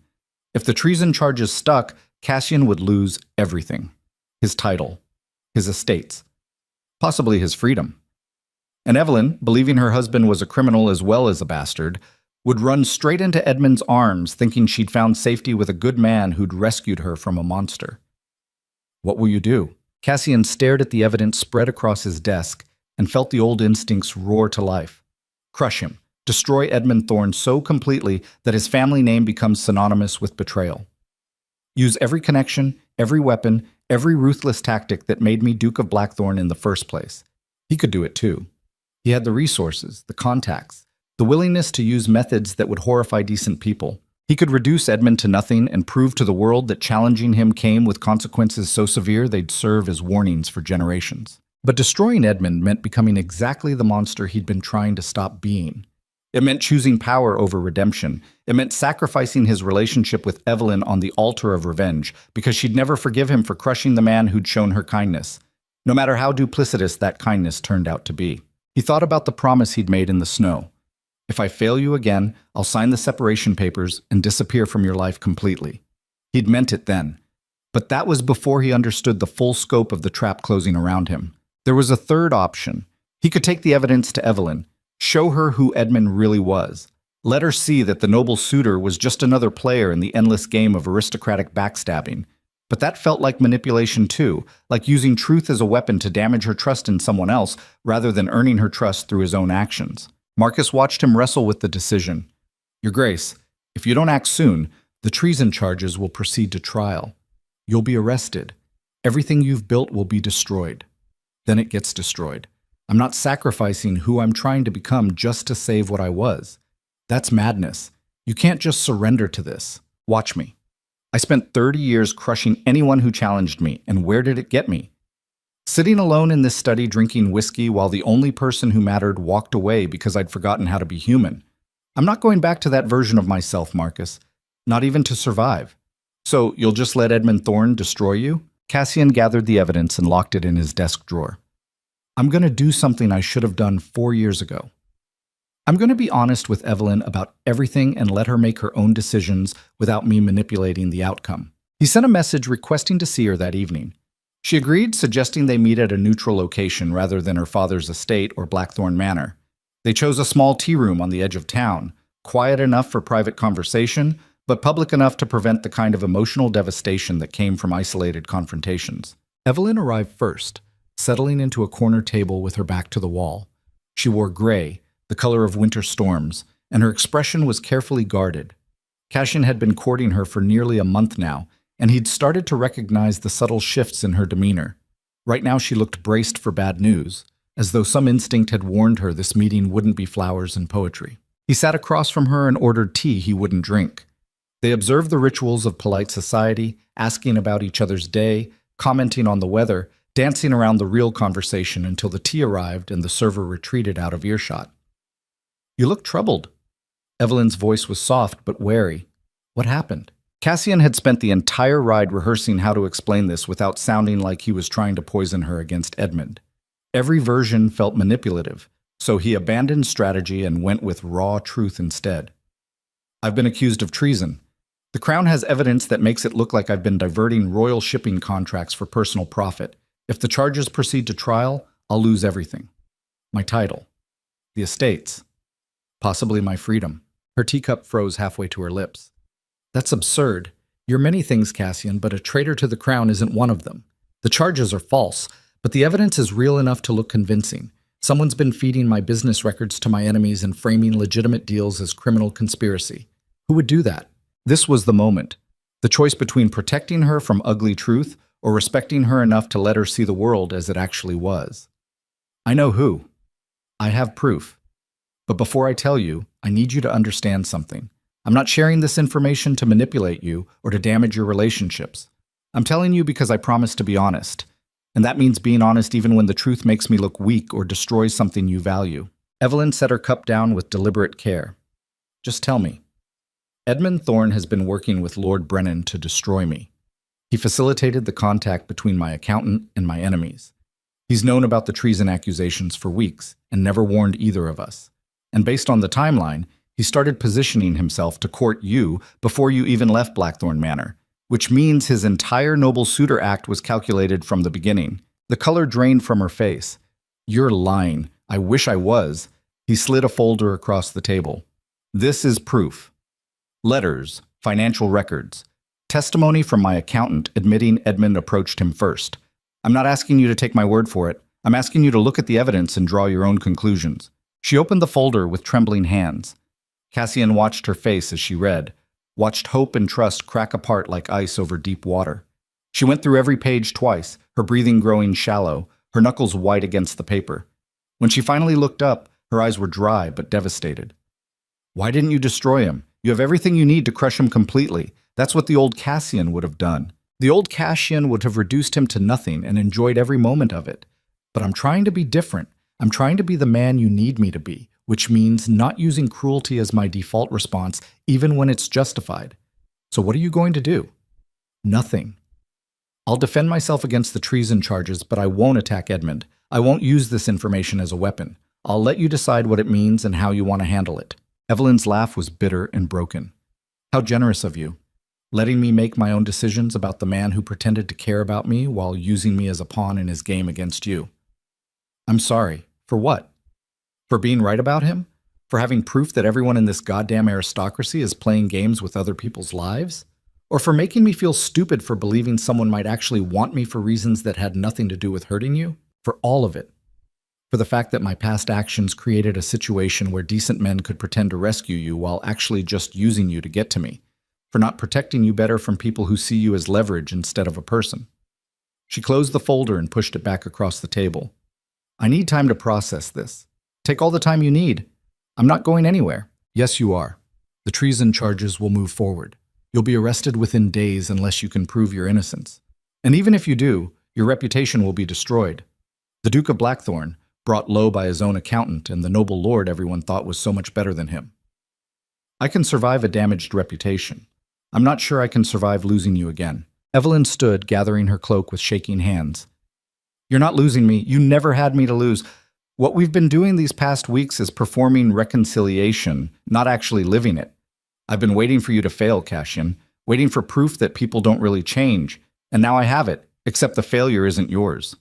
It's mine. I was so desperate to believe in Edmund's goodness that I let myself be used as a weapon against you. That's not failure. That's hoping for better than what you'd experienced. There's no shame in that. Tell me something honestly. If you didn't have this evidence, if you couldn't prove Edmund was betraying both of us, would you still be sitting here choosing not to destroy him? Or would the old instincts have won? The question cut to the bone because Cassian wasn't entirely sure of the answer. He wanted to believe he'd choose mercy regardless. But the truth was murkier. The evidence had made it easier to be noble because he could prove Edmund's duplicity without becoming the villain. Without proof, would he have trusted his own transformation enough to stay his hand? I don't know. I'd like to think I would, but I've only been trying to change for a few weeks, and 30 years of training doesn't disappear that fast. So honestly, I don't know if I'm noble enough yet to choose mercy when I can't prove the other person deserves punishment. She studied his face like she was memorizing every line. That's the first truly honest thing you've said to me in 4 years of marriage. Not a calculated answer. Not what you think I want to hear. Just raw truth that makes you look uncertain and human instead of powerful and controlled. Is that good or bad? I have no idea. I just know I need to think about what it means. She'd left without another word, disappearing into the winter evening while Cassian sat alone at a table set for two, staring at the folder of evidence that had just destroyed whatever fragile trust he'd been building. The next morning brought the arrest he'd been expecting. Royal guards arrived at Blackthorn Manor with a warrant bearing the crown's seal. Cassian was taken into custody with all the ceremony befitting a duke accused of treason, which meant shackles disguised as courtesy and imprisonment dressed up as protective custody. They held him in a manor house rather than a dungeon because aristocrats didn't suffer common jail cells even when accused of capital crimes. But the guards at every door and the locked windows made it clear this was confinement regardless of the velvet upholstery. He spent 3 days reviewing his defense with lawyers who looked increasingly worried as they examined the fabricated evidence. The case against him was circumstantial but damning. Without proof of the conspiracy between Edmund and Brennan, it looked like Cassian had been systematically stealing from the crown while hiding behind legitimate business operations. Marcus was allowed to visit on the 4th day. He brought fresh clothing and news that made Cassian's carefully maintained composure crack. The Duchess confronted Edmund Thorne publicly at the Northgate Ball last night, accused him in front of half the aristocracy of using her to destroy you. He denied everything, called the evidence forged, suggested you'd manufactured the whole conspiracy to drive a wedge between them. Did she believe him? I don't know. She left the ball early. But there's more. Lord Brennan has announced his intention to testify against you at trial. He's claiming you approached him about the scheme, and he refused, and now he's coming forward out of civic duty. The audacity was almost impressive. Brennan had orchestrated the entire plot and was now positioning himself as a whistleblower exposing corruption. Classic political theater that would play beautifully to a jury already inclined to believe the worst about powerful nobles. How long until trial? 2 weeks. Your lawyers are filing motions, but the Crown wants this resolved quickly. Probably worried that dragging it out will make them look weak. Then I have 2 weeks to prove my innocence while locked in this gilded cage. Your Grace, with respect, your innocence might not matter. The evidence is compelling enough that even if you're acquitted, the suspicion will destroy you. You need to consider alternatives, such as exile. Several allied nations would grant you sanctuary. You could disappear, rebuild somewhere the Crown's reach doesn't extend. Start fresh without the weight of this scandal. And abandon everything? The estates. The legacy? Evelyn. If you stay and fight, you might lose all of that anyway. At least exile gives you control over the terms of your loss. Cassian stood at the window overlooking gardens he might never walk again and thought about the life he'd built through ruthless ambition and strategic cruelty. Was it worth saving? Did he even want to be Duke of Blackthorn anymore if it meant going back to the man he'd been before Evelyn folded her clothes and walked away? I'm not running. If I'm going down fighting. And if I lose everything, at least I'll lose it knowing I tried to be better than what I was. That's remarkably principled for a man accused of treason. Or remarkably stupid. I haven't decided which yet. Marcus left him alone with his thoughts and his dwindling options. Night fell. Cassian paced the confines of his temporary prison and contemplated the spectacular destruction of everything he'd spent his life building. The irony wasn't lost on him. He'd treated power as the ultimate goal, believing it would protect him from vulnerability and loss. Instead, that same power had made him a target for ambitious men who understood that empires built on fear toppled spectacularly when their foundations cracked. A guard knocked on the door near midnight. "Your Grace, you have a visitor. Says it's urgent." "Who?" "The Duchess of Blackthorn." Cassian's heart jumped in a way that would have embarrassed him if anyone could see his face. "Show her in." Evelyn entered wrapped in a dark cloak, her hair loose around her shoulders, her expression unreadable. The guard retreated, leaving them alone in the tastefully appointed prison. "You shouldn't be here. If people see you visiting me while I'm under arrest, it'll damage your reputation." "My reputation was damaged the moment I married you. A little more scandal won't make much difference." She crossed to the window where he stood and looked out at the same gardens. They existed in silence for a long moment, two people who'd shared a name but never really shared a life, trying to figure out if redemption was possible or if some damage ran too deep for repair. "I confronted Edmund. I heard. He denied everything, called you a liar, said you'd manufactured the evidence because you couldn't stand losing me to a better man. What did you say? That if he was a better man, he wouldn't need to destroy you to win me. That love built on someone else's ruin isn't love at all. It's just another form of conquest." And then I walked out before I could hear whatever excuses he'd prepared. Cassian felt something dangerous bloom in his chest, something that felt dangerously close to hope. "You believe me? I had the evidence authenticated. Every document, every letter, it's all real. Edmund has been working with your enemies since before I left you, which means his entire courtship was strategic positioning. He never wanted me. He wanted to hurt you. I'm sorry. Stop apologizing for other people's cruelty." She turned to face him, her eyes bright with unshed tears. "I came here because I need to know something, and I need you to answer honestly, even if the truth destroys whatever fragile thing we've been building. Anything. If you survive this trial, if you somehow prove your innocence and keep your title and your estates, will you go back to being the man you were? Will you decide that trying to change was a mistake made during a moment of weakness? Because I can't watch you become that person again, Cassian. I'd rather mourn you now than watch you transform back into the Duke who destroyed me." He took her hands, feeling the chill of winter on her skin. "I can't promise I'll be perfect. I can't swear I'll never make mistakes or revert to old habits when I'm stressed or afraid. But I can promise that the man I was before you left is gone. He died the moment I watched you fold your clothes and realized power meant nothing if I lost you. What I'm becoming might not be worthy of you yet, but it's honest. And I'd rather be honestly flawed than pretend to be perfect while crushing everyone around me." She searched his face for lies and apparently found none. "Then fight. Fight for your innocence. Fight to keep everything you've built. And when you win, because somehow I believe you will, fight just as hard to stay the man you're becoming instead of retreating into the safety of being feared." What changed? Yesterday you left looking like you needed distance. Today, you're here telling me to fight. Yesterday I was processing betrayal. Today I'm choosing what kind of person I want to be, and apparently, I'm the kind of person who stands beside someone trying to change instead of abandoning them the moment it gets complicated. God help me. I might actually love you, Cassian, not the Duke, not the Empire, just the broken man trying to figure out how to be human. The confession hit him harder than any accusation of treason. I love you too.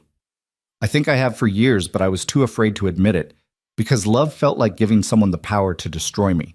And I was right to be afraid, because you do have that power. You could leave right now, and I'd survive the trial and keep my title and spend the rest of my life knowing I'd lost the only thing that actually mattered. Then it's fortunate I'm not leaving." She kissed him then, soft and tentative, like she was testing whether this new version of them could survive contact. Cassian kissed her back with every ounce of desperate hope he'd been suppressing for weeks, tasting salt from her tears and feeling something fundamental shift in his chest. When they finally pulled apart, Evelyn was smiling. Crying too, but smiling through it. "Win your trial, Duke Ashford. Prove to the world you're not a traitor, and then come find me and we'll figure out if we can build something real from the ashes of what we destroyed. What if I lose? Then I'll visit you in exile and we'll build something real there instead. Either way, you're not getting rid of me again." She left before the guards could ask questions about why the Duchess was visiting her estranged husband in the middle of the night. Cassian watched her disappear into darkness and felt something he hadn't felt since childhood. Actual, genuine hope that didn't come with calculations attached. The trial began on a Monday morning cold enough to freeze ambition solid. Cassian stood before a panel of lords who'd spent years resenting his power, facing accusations crafted to look damning even to unbiased observers. Lord Brennan testified with rehearsed sincerity about Cassian's supposed treasonous proposals. The Crown's prosecutors presented financial records that painted a picture of systematic theft disguised as legitimate business. And through it all, Cassian's lawyers worked methodically to dismantle the case piece by piece. They brought in shipping merchants who testified to the legitimacy of Cassian's contracts. They produced correspondence proving the deals had been conducted openly with royal oversight. They demonstrated that the accounting irregularities existed only when viewed through the deliberately distorted lens Brennan's conspiracy had created. But the killing blow came from an unexpected source. Evelyn appeared as a witness for the defense, her testimony devastating in its simplicity. She explained how Edmund Thorne had courted her with suspiciously perfect timing, how he'd asked questions about Cassian's business dealings disguised as concern for her welfare, how he'd poisoned her against her husband while positioning himself as her savior. And she presented her own evidence, letters Edmund had written that revealed far more about his strategic thinking than he'd intended. The prosecution tried to discredit her as a spurned wife seeking revenge. But Evelyn's quiet dignity and obvious reluctance to destroy Edmund's reputation made her testimony devastating precisely because it was so measured. She wasn't attacking, she was simply telling the truth and letting the jury draw their own conclusions. The trial lasted 6 days. The verdict took 3 hours of deliberation. Not guilty on all charges. Cassian stood as the judgment was read and felt the weight of potential ruin lift from his shoulders. But the victory tasted hollow because he understood what it cost. His reputation was shattered. Half the aristocracy believed he'd escaped conviction through legal manipulation rather than actual innocence. His business empire was damaged, possibly beyond repair. And Edmund Thorne and Lord Brennan, despite their conspiracy being exposed, faced no real consequences because proving they'd orchestrated the false accusations would require another trial that nobody had appetite for. Justice, it turned out, was less satisfying than revenge would have been. Cassian returned to Blackthorn Manor a free man and a broken duke. The estates were his, but the power that came with them had evaporated. Allies had abandoned him. Business partners had severed ties. He was still nobility by title, but he'd been stripped of the fear and influence that made that title matter. He stood in his study staring out at snow-covered grounds and realized he'd lost everything he'd spent 30 years building. The empire was gone. The reputation was destroyed. All that remained was the man underneath, stripped of armor and artifice, forced to figure out who he actually was when power couldn't define him. Marcus found him there as evening fell. "Your Grace, the Duchess is here to see you. Send her up." Evelyn appeared in the doorway wearing traveling clothes, her hair braided simply, her expression cautious. She looked around the study, taking in the half-empty bookshelves and the portraits of dead Ashfords, judging them from the walls. "You won, barely, and at a cost that might have been higher than losing would have been." "Is it, though?" She crossed to stand beside him at the window. "You're free. Your title is intact. You can rebuild." "Rebuild what?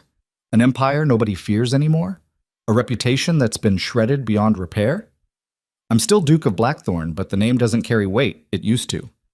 "Good." He turned to look at her, confusion evident on his face. "Good? You needed to lose the empire to find yourself. Power was your armor, Cassian. As long as you had it, you'd never be vulnerable enough to actually change. Now you have nothing left to hide behind. Just you, standing in an empty manor, trying to figure out who you are when control isn't an option. The observation cut deep because it was true. He'd built everything on the foundation of being feared, and now that foundation was gone. What remained was just a man who'd destroyed his own life through cruelty and pride, finally forced to become something different because the old version had burned to ash. What do I do now? You start over. Not as the Duke of Blackthorn who crushes anyone who challenges him, but as Cassian Ashford who's trying to figure out how to be human. You rebuild relationships instead of empires. You learn to value people over power. And you decide whether you want me beside you for that journey or if I'm too much of a reminder of everything you lost. Evelyn stood silhouetted against the winter twilight, and Cassian understood with brutal clarity that this was the point of no return. He could retreat into bitterness and blame, could spend the rest of his life resenting the people who'd destroyed his empire, could become a harder, colder version of what he'd been, trading redemption for revenge. Or he could step into the terrifying unknown of actually changing, of building a life based on love instead of fear, of becoming someone worthy of the woman offering him a chance he absolutely didn't deserve. He reached for her hand. I want you beside me. Not because you make losing everything easier, but because you're the only thing that makes it worthwhile. Then stay different, Cassian. Stay the man who's trying instead of the Duke who's given up. And maybe, if we're both brave enough, we can build something real from all this ruin. Outside the window, snow began falling again, covering Blackthorn Manor in white that made everything look new and clean and full of terrible, fragile possibility. Winter gave way to spring with the slow inevitability of wounds healing badly. Cassian spent those months learning to exist as something other than the Duke of Blackthorn, who crushed opposition through sheer force of will. The transformation felt like breaking bones to reset them properly, painful and necessary, and utterly without guarantee of success. He rebuilt relationships with servants he'd terrorized for years, asking their names and actually listening when they spoke. He attended parliament sessions and voted his conscience instead of his advantage, watching former allies treat him like a leper while his enemies circled closer. And he courted Evelyn with the desperate focus of a man who understood he was one mistake away from losing everything that actually mattered. She moved back into Blackthorn Manor in early March, not into the Duchess's chambers, but into a guest wing she claimed as her own territory. The symbolism was clear. They were rebuilding from scratch, two strangers learning each other properly, instead of two people trapped in a marriage built on obligation and fear. Some nights they had dinner together and talked until the candles burned low. Other nights they existed in separate wings, processing their individual damage in silence.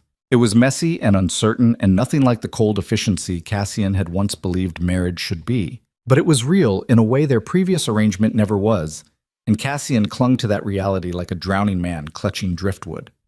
The attack came on a Tuesday morning when spring rain turned the estate grounds to mud. Cassian was reviewing what remained of his business holdings with Marcus when a courier arrived soaked and wild-eyed, carrying a message sealed with Edmund Thorne's family crest. Your Grace, this came by urgent dispatch. The courier says Lord Thorne demands immediate response. Cassian broke the seal in red words designed to detonate whatever fragile piece he'd been building. The letter was an invitation to a gathering at Thorne Manor, presented with all the civilized language aristocrats used when they meant to draw blood. Edmund was hosting a masquerade ball in 2 weeks, and attendance was mandatory for anyone who wanted to maintain standing in high society. The guest list included every lord and lady who'd witnessed Cassian's trial, every politician who'd abandoned him during the accusations, every business partner who'd severed ties when his reputation collapsed. And at the bottom, written in Edmund's precise script, was the real message beneath the polite invitation. The Duchess is specifically invited as my honored guest. I trust she'll attend regardless of her current living arrangements. After all, society is eager to see whether she's truly reconciled with the man who destroyed her, or if she's simply biding time until a better option presents itself. The provocation was surgical in its precision. Edmund was forcing Evelyn to choose publicly between the husband who'd betrayed her and the suitor who'd pretended to save her. If she attended as Cassian's wife, Edmund would spend the evening demonstrating what she'd given up by choosing damaged goods over a gentleman. If she attended independently or refused to go at all, society would interpret it as proof that her return to Blackthorn Manor was temporary theater rather than genuine reconciliation. Marcus read over his shoulder and swore quietly. He's baiting you, trying to provoke you into doing something that proves you haven't actually changed. Cassian crumpled the letter and threw it into the fire. Then he's going to be disappointed because I'm not taking the bait. You're not going to respond. I'm going to accept his invitation, attend his ball, Dance with my wife while he watches, and prove that the Duke of Blackthorn doesn't need power or fear to walk into a room full of enemies and come out standing. That's either remarkably brave or catastrophically stupid. Ask me afterward which one it was. He found Evelyn in the library, curled up in the same chair where he'd once caught her reading, and left without a word because acknowledging her presence felt like admitting she mattered. Now he sat across from her and explained Edmund's invitation with the careful honesty that had become their new language. She listened without interrupting, her expression unreadable. When he finished, she set her book aside and met his gaze directly. He wants me to humiliate you publicly, to show society that you're weak and broken and unworthy of loyalty. Probably. He also wants to prove that you made a mistake coming back here, that you should have chosen him when you had the chance. And if I don't attend, then we let him control the narrative. Let him convince society that you're too ashamed of our reconciliation to defend it in public. I won't force you to go, Evelyn. This is your choice completely. But if you decide to attend, I need you to know that I'll be beside you regardless of what happens. What if he has something planned? Another attack disguised as entertainment? Then we handle it together. The old Cassian would have sent spies to discover Edmund's plans and countered them preemptively. But I'm trying to trust that we're strong enough to face whatever comes without needing absolute control over every variable. She studied him like she was measuring the distance between promise and reality. You've changed. Not perfectly, not completely, but enough that I can see the difference between who you were and who you're becoming. Is that enough? Ask me after the ball. If we survive Edmund's games with our dignity intact, maybe it will be. The 2 weeks before the masquerade passed in careful preparation.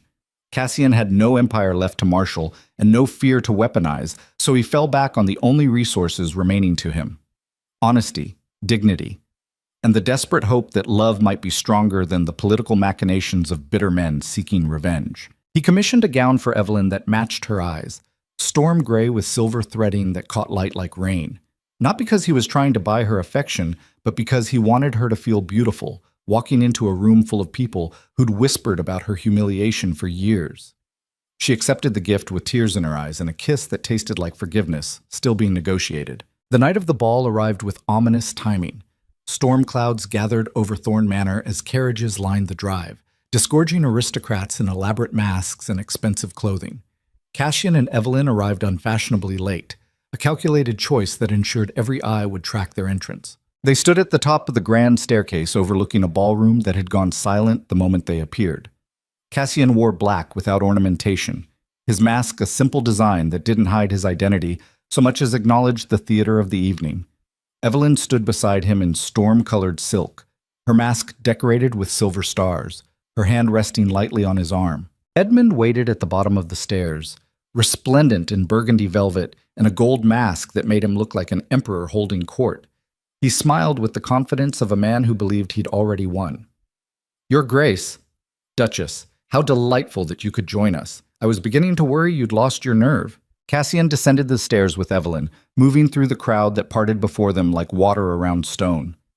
We wouldn't miss an opportunity to remind society that some bonds survive even the most determined efforts to destroy them. How poetic. Edmund's smile sharpened. Though I wonder if the Duchess shares your optimism. After all, she spent months considering alternatives before returning to her gilded cage. Evelyn's grip on Cassian's arm tightened fractionally, but her voice remained steady. I returned because I choose to be here, Lord Thorn. Not because I'm trapped, but because I've finally found something worth staying for. The exchange drew murmurs from the watching aristocrats. Edmund's expression flickered with something ugly before smoothing back into practiced charm. Well then, let's see if that choice holds up over the course of the evening. I've prepared entertainment I think you'll find quite illuminating. He clapped his hands and servants appeared carrying champagne and elaborate hors d'oeuvres. Music began, a waltz that filled the ballroom with civilized elegance that masked the violence simmering beneath the surface. Couples took to the dance floor while Cassian and Evelyn stood surrounded by whispers and hostile stares. Dance with me. Cassian led her onto the floor, pulling her close in a way their formal marriage had never allowed. They moved through the waltz while society watched, judging every gesture for signs of genuine affection or strategic performance. Cassian focused entirely on Evelyn, on the way her eyes reflected candlelight, on the small smile playing at her lips. "You're good at this." She sounded surprised. "I took lessons as a child. Never used them because dancing with you meant acknowledging you existed as something other than decorative furniture. And now? Now I'd dance with you every night if it meant holding you this close without armor between us. The song ended too soon. They separated to polite applause that sounded like judgment, and Edmund appeared immediately to claim Evelyn's hand for the next dance. She glanced at Cassian, a question in her eyes. He nodded permission he had no right to give, watching as Edmund led his wife onto the floor with possessive confidence. Lord Brennan materialized beside Cassian, his expression smug beneath an elaborate peacock mask. Quite the gathering, wouldn't you say? All your former allies. All the people who abandoned you when your empire collapsed. Edmund certainly knows how to twist the knife. Cassian kept his eyes on Evelyn, watching her maintain careful distance from Edmund despite his attempts to pull her closer. If he's trying to humiliate me, he'll have to do better than inviting people I no longer care about impressing. Oh, I think he has more planned than simple humiliation. Brennan's smile turned vicious. You see, Edmund has been quite busy these past months, gathering evidence, building alliances, preparing to finish what we started with the treason accusations. The trial ended with my acquittal. The trial ended with reasonable doubt, not proof of innocence. Very different things in the court of public opinion. And Edmund has new evidence that paints your business dealings in an even more damaging light. Evidence he plans to reveal tonight in front of everyone who matters. Cassian felt cold certainty settle in his chest. This entire ball was a trap designed to destroy whatever remained of his reputation while forcing Evelyn to watch him be gutted publicly. Edmund hadn't invited them to reconcile or forgive. He'd invited them to witness the final annihilation of the Duke of Blackthorn's legacy. The music ended. Edmund led Evelyn off the dance floor, his hand lingering too long on her waist. She pulled away and returned to Cassian's side, her expression troubled. Something's wrong. Edmund kept asking strange questions about your business records, about shipping manifests and contract dates, like he was confirming information rather than making conversation. Before Cassian could respond, Edmund climbed onto a small stage at the end of the ballroom. He raised his hands for silence and the crowd obliged, sensing blood in the water. My friends, thank you for joining me this evening. I know many of you came out of curiosity about the Duke and Duchess of Blackthorn's recent reconciliation. Society loves a redemption story, after all. A powerful man brought low by his own cruelty, trying desperately to win back the woman he destroyed. Very romantic. Laughter rippled through the crowd, cruel and anticipatory. Evelyn's hand found Cassian's, squeezing tight. But I'm afraid I have information that complicates our romantic narrative. Edmund produced a leather portfolio from behind the podium. You see, I've spent considerable time investigating the Duke's business practices, and I've discovered something quite disturbing. During his trial for treason, certain shipping records were conveniently destroyed. Records that would have proven his guilt beyond any reasonable doubt. That's a lie. Cassian's voice cut through the ballroom like a blade. Those records were reviewed by Crown investigators and found to be legitimate. Were they? Or were they simply incomplete? Edmund opened the portfolio and began reading. According to manifests I've obtained from foreign ports, the Duke of Blackthorn diverted 3 royal shipments to private warehouses in the months before his arrest. The cargo was resold at significant profit, while the Crown believed the shipments had been lost to storms or pirates. Murmurs of shock and outrage filled the ballroom. Cassian felt the crowd turn against him like a physical force, felt years of resentment and fear crystallize into certainty that he'd always been the monster they suspected. Those manifests are forgeries. He kept his voice steady despite rage burning through his veins. You fabricated evidence to support accusations that were already proven false. Have I? Edmund smiled like a predator scenting victory. Then perhaps you can explain why these manifests match warehouse receipts signed by your own accountant, the same accountant who testified against you during your trial before conveniently disappearing. He distributed copies of the documents to the crowd. Aristocrats passed them around, reading with growing horror and vindication. This was what they'd wanted all along, proof that the Duke of Blackthorn was exactly as corrupt and cruel as they'd always believed. Evelyn stepped forward, her voice ringing clear across the ballroom. Those documents prove nothing except that you're willing to lie to destroy someone you can't defeat honestly. My dear Duchess, I'm not the one on trial here. Edmund's expression was pure poisoned sympathy. I'm simply a concerned citizen bringing criminal behavior to light. The fact that doing so exposes your husband as the traitor he's always been is unfortunate but necessary. You're a coward and a liar. Evelyn's anger was magnificent and terrible. You courted me not because you cared about me, but because you wanted to use me as a weapon against Cassian. And when that didn't work, when I chose to return to my husband despite his flaws, you manufactured this entire evening to destroy us both. I gave you a chance at happiness with a man who would have treated you properly. You chose to crawl back to someone who crushed your spirit for 4 years. Don't blame me for pointing out that your reconciliation is built on lies and desperation. The crowd was riveted, watching the confrontation like spectators at a gladiator match. Cassian understood what Edmund had orchestrated. Not just public humiliation, but complete social annihilation. If these accusations gained traction, Cassian would face another trial with evidence that looked damning regardless of its authenticity. His title would be stripped, his estate seized, and Evelyn would be left tied to a convicted criminal, her own reputation destroyed by association. The old Cassian would have fought back with every weapon in his arsenal, would have destroyed Edmund so completely that his family name would be synonymous with ruin for generations. But that version of himself had burned away during months of learning to be human instead of feared, and what remained was something Edmund hadn't anticipated. A man with absolutely nothing left to lose, and therefore nothing left to fear. Cassian stepped onto the stage beside Edmund, his presence commanding even without the empire that used to enforce it. You want to destroy me? Fine. You want to drag my name through another trial and convince society I'm a criminal? Go ahead.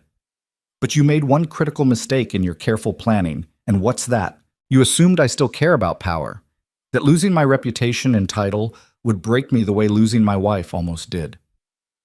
But I already lost the empire, Edmund. It's gone. What remains is just a man trying to be worthy of the woman he destroyed, and that man doesn't need society's approval or Parliament's respect to know he's finally becoming something better than what he was. The ballroom had gone silent, every eye fixed on the confrontation. Edmund's confidence flickered. So publish your forged manifests. Drag me through another trial. Convince everyone here that I'm guilty of crimes I didn't commit. It won't change the fact that Evelyn chose to return to me. Won't change the fact that we're building something real from the ashes of what I destroyed. And it won't change the fundamental truth that you lost the moment she walked back into Blackthorn Manor and chose imperfect redemption over your perfect lies. Edmund's mask of civility cracked completely. You arrogant bastard. You think love conquers all? You think being slightly less terrible to your wife erases 4 years of systematic cruelty? She'll leave you the moment she realizes you're still the same controlling monster wearing a thin disguise of redemption. Then let her leave. Cassian turned to face Evelyn, speaking to her directly while the ballroom witnessed every word. I won't trap you with manipulation or guilt. Won't use these accusations as leverage to keep you beside me out of misplaced loyalty. If you want to walk away right now, I'll sign separation papers tomorrow and disappear from your life forever. But if you stay, know that I'll spend whatever time we have proving that change is possible even for bastards like me who spent decades believing power was the only thing worth having. The choice was hers completely, offered in front of hundreds of witnesses who'd spent years watching their marriage collapse. Cassian stood on the stage and waited while his heart hammered against his ribs, and every instinct screamed at him to control the outcome through force or manipulation. But he'd learned something during his months of carefully rebuilding what he'd destroyed. Real strength wasn't crushing opposition. It was standing vulnerable before someone you loved and trusting them not to use that vulnerability as a weapon. Evelyn climbed onto the stage beside him, her storm-colored gown shimmering in candlelight. She took his hand in front of the entire aristocracy and spoke loud enough for everyone to hear. I spent 4 years married to a man I didn't recognize, living in a palace that felt like a tomb. And when I finally found the courage to leave, I thought freedom meant escaping forever. But real freedom isn't running from damage. It's choosing who you want to become despite it. So yes, I'm staying. Not because Cassian is perfect or because our marriage is fixed, but because I've finally found someone worth fighting for instead of running from. The ballroom erupted in chaos. Some aristocrats applauded, moved by the raw honesty of her declaration. Others shouted accusations, convinced this was theater designed to manipulate sympathy. Edmund stood frozen on the stage, his carefully orchestrated trap turned inside out by the simple fact that love built on honest vulnerability was stronger than his manufactured evidence. But Edmund wasn't finished. His expression shifted from shock to fury to something darker and more desperate. If words won't convince you, perhaps actions will. He pulled a pistol from inside his coat, the weapon gleaming dull in the candlelight. The ballroom went silent except for gasps of horror. Cassian stepped in front of Evelyn instinctively, his body blocking hers. Edmund's hand trembled, but his voice remained steady. You took everything from me, Ashford. My reputation, my chance with Evelyn, my family's standing in society. All of it destroyed because you couldn't accept that she deserved better than a tyrant who treated her like property. I accepted it. Cassian kept his voice calm despite his heart trying to hammer through his ribs. I accepted that she deserved better, which is why I spent months trying to become better. You're the one who can't accept that she made her own choice, a choice based on lies and manipulation. You convinced her you changed, but you're still the same controlling bastard who destroyed her in the first place. And I won't let her make the mistake of trusting you again. The pistol was aimed at Cassian's chest. He could see Edmund's finger tightening on the trigger, could see the desperation in his eyes of a man who'd built his entire identity on being the hero and couldn't survive the revelation that he was just another villain wearing different clothes. Time seemed to slow. Cassian thought about his father drinking himself to death after losing the woman he loved. Thought about spending 30 years building walls to prevent that same destruction. Thought about Evelyn folding clothes with quiet dignity while he stood paralyzed by the realization he was losing the only thing that actually mattered. And he thought about the choice he had right now in this moment with a gun pointed at his heart and the woman he loved standing behind him. He could try to disarm Edmund, could use the old instincts and training that had made him dangerous before he became powerful. Might succeed, might die trying. But either way, he'd be choosing violence and control instead of trust and vulnerability. So he did something that would have been unthinkable for the old Duke of Blackthorn. He stepped aside, moving away from Evelyn instead of shielding her, giving her clear line of sight to Edmund and the weapon aimed at them both. Edmund's eyes widened in confusion. What are you doing? Trusting my wife to make her own choices? If she wants to run, she can run. If she wants to talk you down, she can try. But I'm done making decisions for her based on my fear of losing control. Evelyn moved to stand beside Cassian, rather than behind him, facing Edmund directly. Put the gun down. This isn't who you want to be. You don't know who I want to be. Edmund's voice cracked with desperation. You never knew me at all. You were too busy mourning your broken marriage to see that I was offering you everything you deserved. You were offering me a fantasy, a noble suitor who'd rescue me from the villain. But real life doesn't work that way, Edmund. People are complicated, change is messy, and love doesn't fit into neat categories of hero and monster. So you choose him, the man who destroyed you, over me. I choose the truth over comfortable lies. And the truth is that Cassian hurt me terribly, but he's trying to become better. You pretended to be perfect while secretly trying to destroy us both. Which one of those is actually worth building a life around? The pistol wavered. Edmund's mask was fully gone now, revealing a man who'd convinced himself that love justified any method and couldn't cope with the reality that manipulation disguised as rescue was still just manipulation. I loved you. No, you loved the idea of saving me. There's a difference. The gun dropped slowly. Edmund's hand shook so badly the weapon nearly fell before he deliberately set it on the stage floor. Around them, the ballroom remained frozen, aristocrats watching a confrontation that had transcended scandal into something rawer and more honest than most of them had witnessed in their carefully curated lives. Guards appeared, summoned by servants during the chaos. They surrounded Edmund with careful efficiency, removing him from the stage while he stood unresisting. As they led him toward the doors, he looked back at Evelyn one final time. I really did want to make you happy. I know, that's what makes this so sad. He disappeared into the rain-soaked night. The ballroom slowly came back to life, whispers rising like tide, aristocrats processing what they'd just witnessed. Some looked at Cassian with new respect, others with disgust that he'd provoked such violence. Most simply looked confused by a situation that didn't fit their understanding of how power and marriage were supposed to work. Cassian and Evelyn stood together on the stage, still holding hands, both of them shaking with adrenaline and relief and the terrible knowledge of how close they'd come to losing everything. Lord Brennan pushed through the crowd, his expression carefully neutral. Your Grace, I believe I owe you an apology. Edmund's behavior tonight casts considerable doubt on the evidence he presented. The Crown will want to review those manifests more carefully. Do whatever you need to do. Cassian's voice was steady despite the chaos in his chest. I'm done fighting to prove my innocence to people who've already decided I'm guilty. If the Crown wants another trial, I'll attend and let the evidence speak for itself.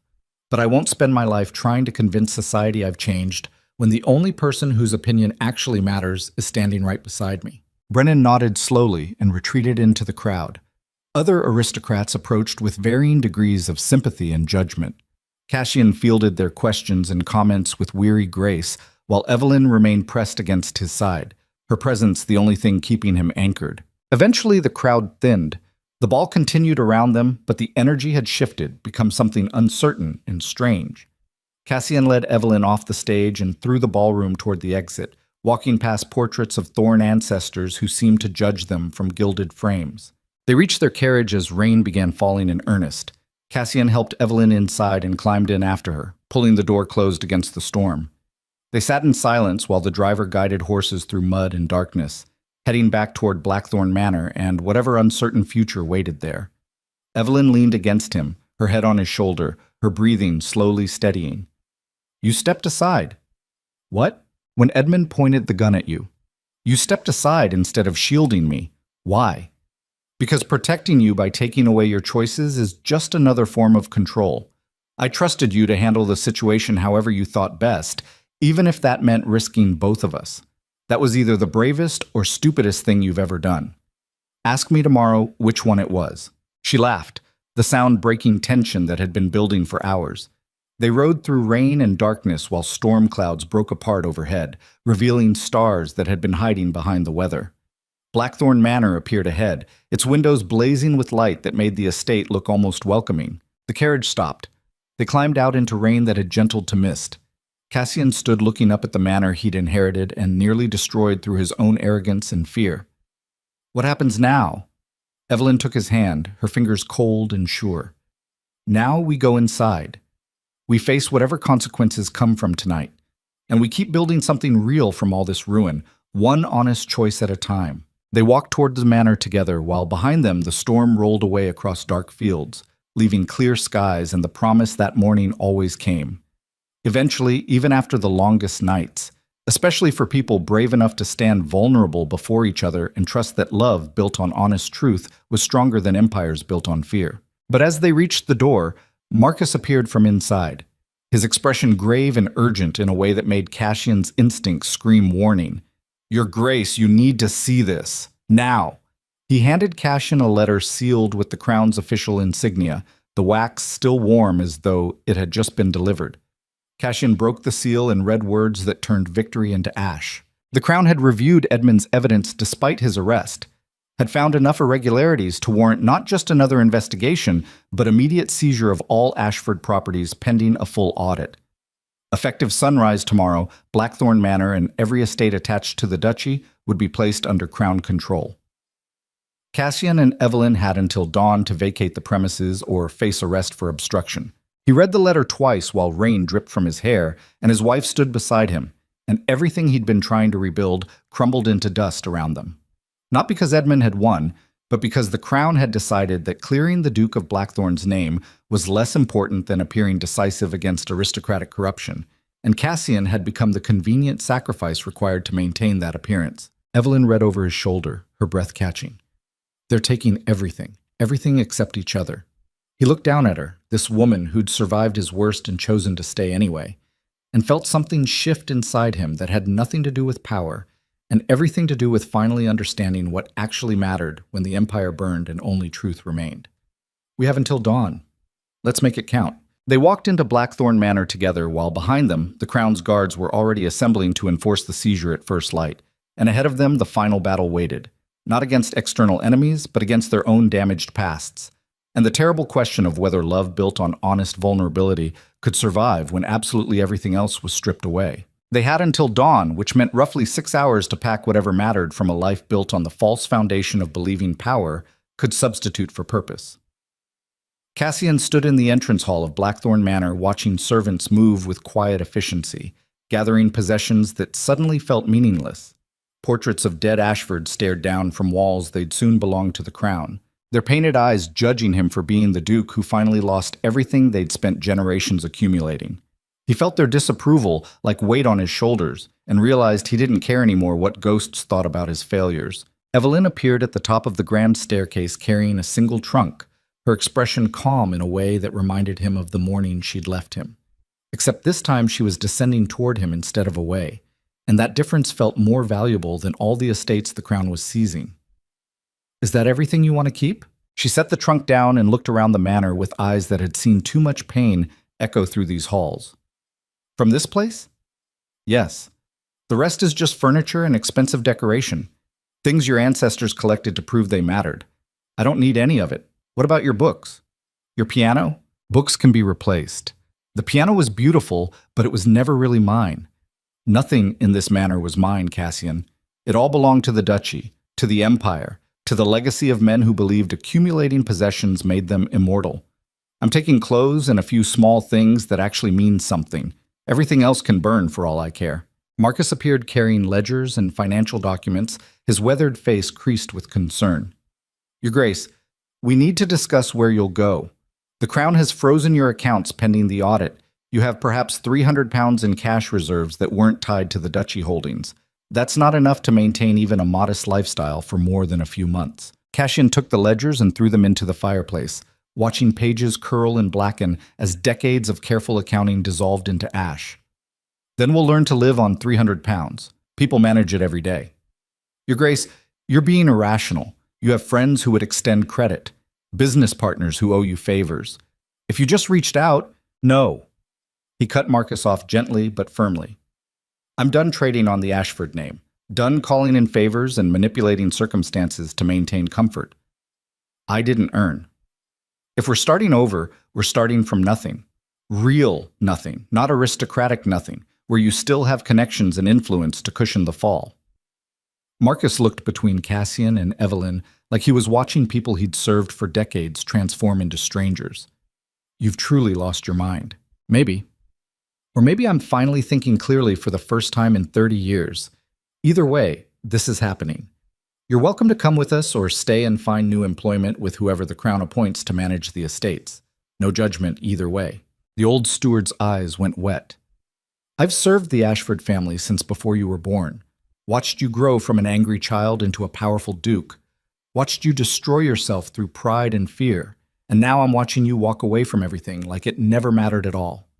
Of course I'm coming with you, you stubborn bastard. Someone needs to make sure you don't starve to death out of misplaced principle. Cassian felt something crack in his chest that had nothing to do with loss and everything to do with realizing loyalty could survive even the complete destruction of the system it was built on. Thank you, Marcus. Don't thank me yet. Wait until you're sleeping in a boarding house and eating stale bread for breakfast. Then we'll see if gratitude survives poverty. They worked through the night, sorting through 3 decades of accumulated possessions and reducing them to what could fit in a single carriage. Cassian found himself holding objects that had once seemed essential and now felt absurd. A solid gold letter opener, a jeweled snuff box, a first edition book he'd never read but kept because it was expensive. All of it went into crates for the Crown's auditors to catalog and sell. What he kept could have fit in his pockets. His mother's wedding ring, retrieved from storage where it had sat since his father's death. A small painting of the estate gardens in summer that Evelyn had commissioned during their first year of marriage, and a letter his father had written him the night before he died, full of warnings about how power would destroy him if he let it become more important than people. He'd read that letter once at age 12 and never looked at it again, because acknowledging his father's wisdom meant admitting love could be both real and fatal. Now he read it by candlelight in the empty study and understood what the old man had been trying to say. Power wasn't protection. It was just another addiction that numbed you to actual feeling until you woke up alone and wondered why everything you'd built felt hollow. Evelyn found him there as false dawn began graying the windows. You're reading his letter. First time in 18 years. Turns out he knew exactly what would happen to me if I kept choosing empire over everything else. I just wasn't ready to hear it until I'd already proven him right. What does it say? That love requires vulnerability, and vulnerability requires courage, and courage requires accepting that some things matter more than safety. He was trying to tell me that being hurt is the price of being human, and running from that pain just makes you something less than alive. She sat beside him on the leather couch where he'd spent countless nights drinking alone.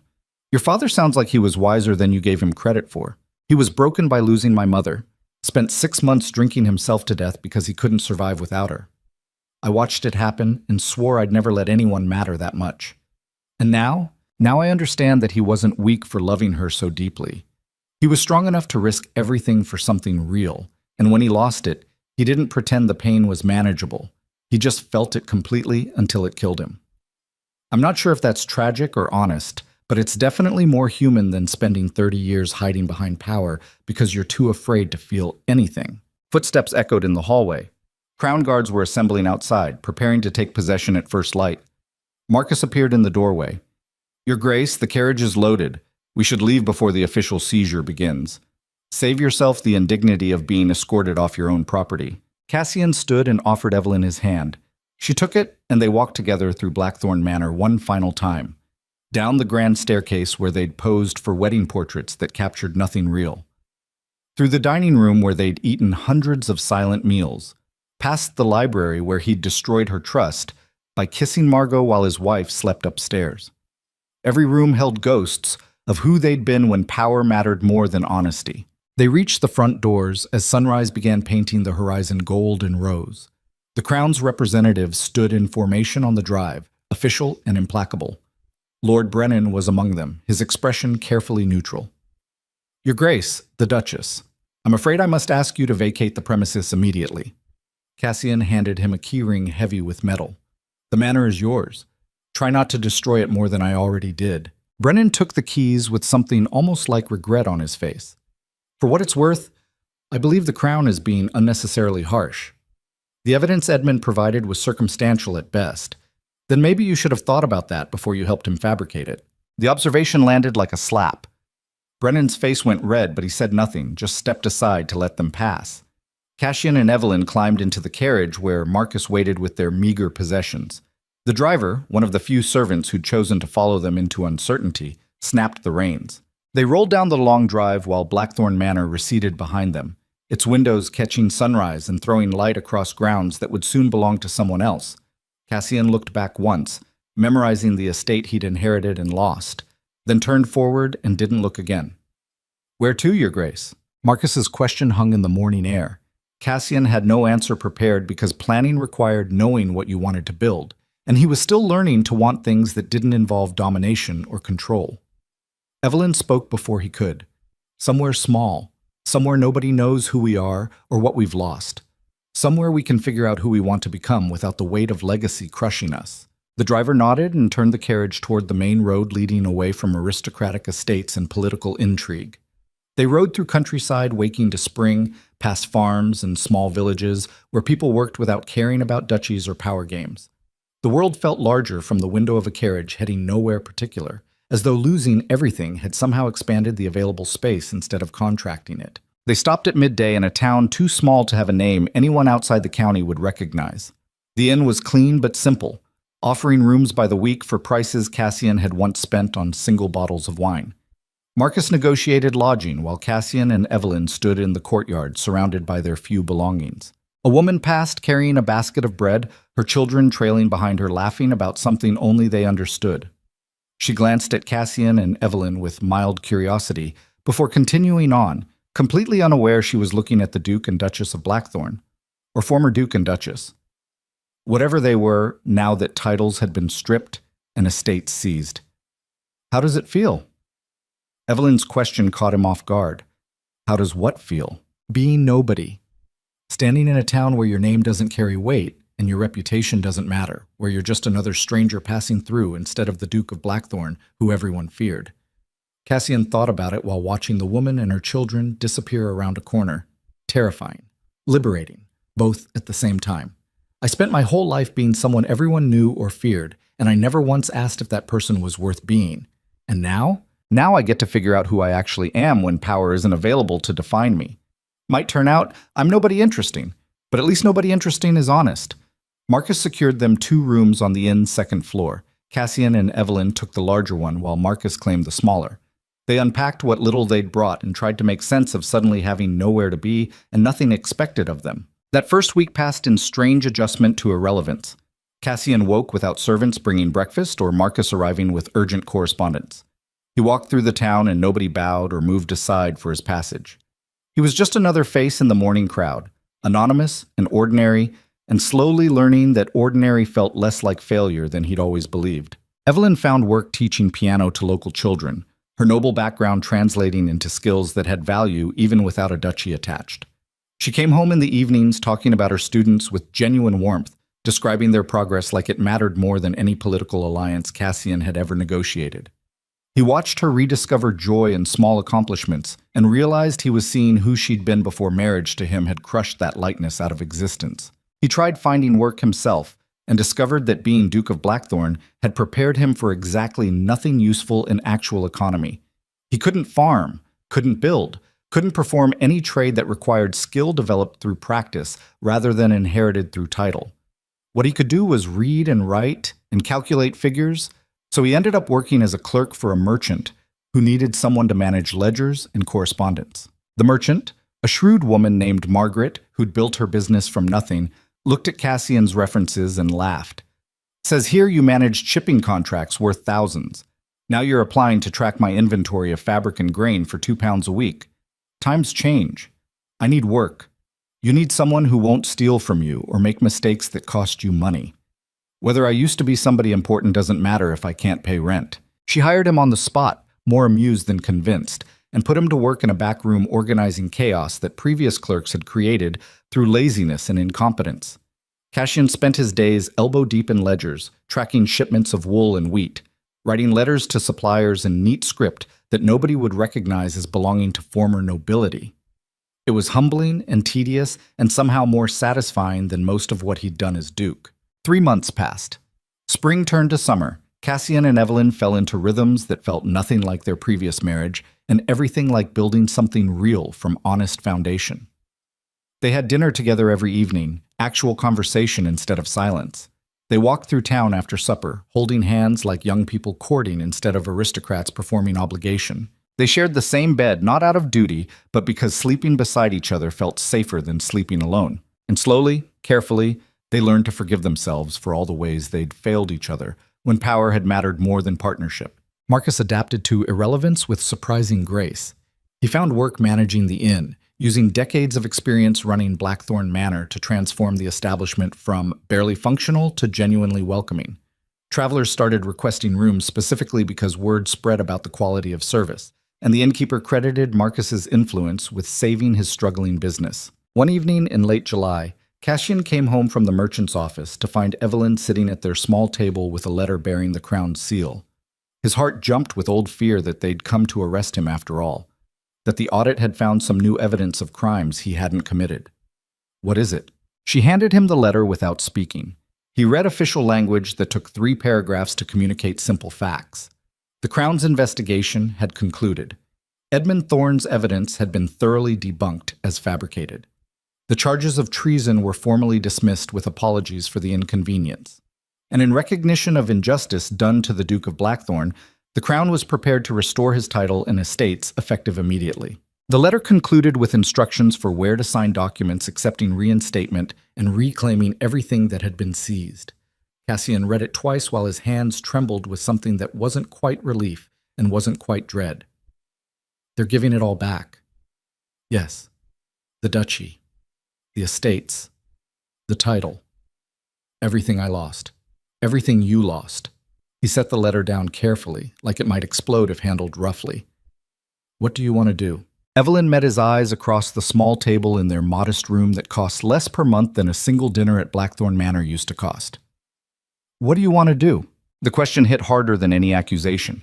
6 months ago, Cassian would have jumped at the chance to reclaim power and status. Would have signed the documents immediately and returned to being Duke of Blackthorn without hesitation. But 6 months of living as nobody particular had taught him things that power never could. That worth wasn't measured in estates controlled or enemies crushed. That love required vulnerability more than it required luxury. That being human meant accepting smallness instead of constantly grasping for greatness that left you hollow. "I want to tear this letter up and forget it arrived." Evelyn's eyes went wide. "You want to refuse reinstatement? I want to keep being the person I'm becoming instead of going back to being who I was. The duchy didn't make me happy, Evelyn. It made me powerful and feared and completely alone except for a wife I treated like furniture.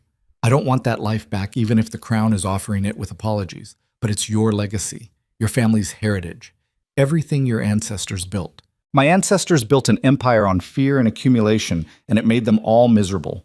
My father drank himself to death. My grandfather died estranged from his children.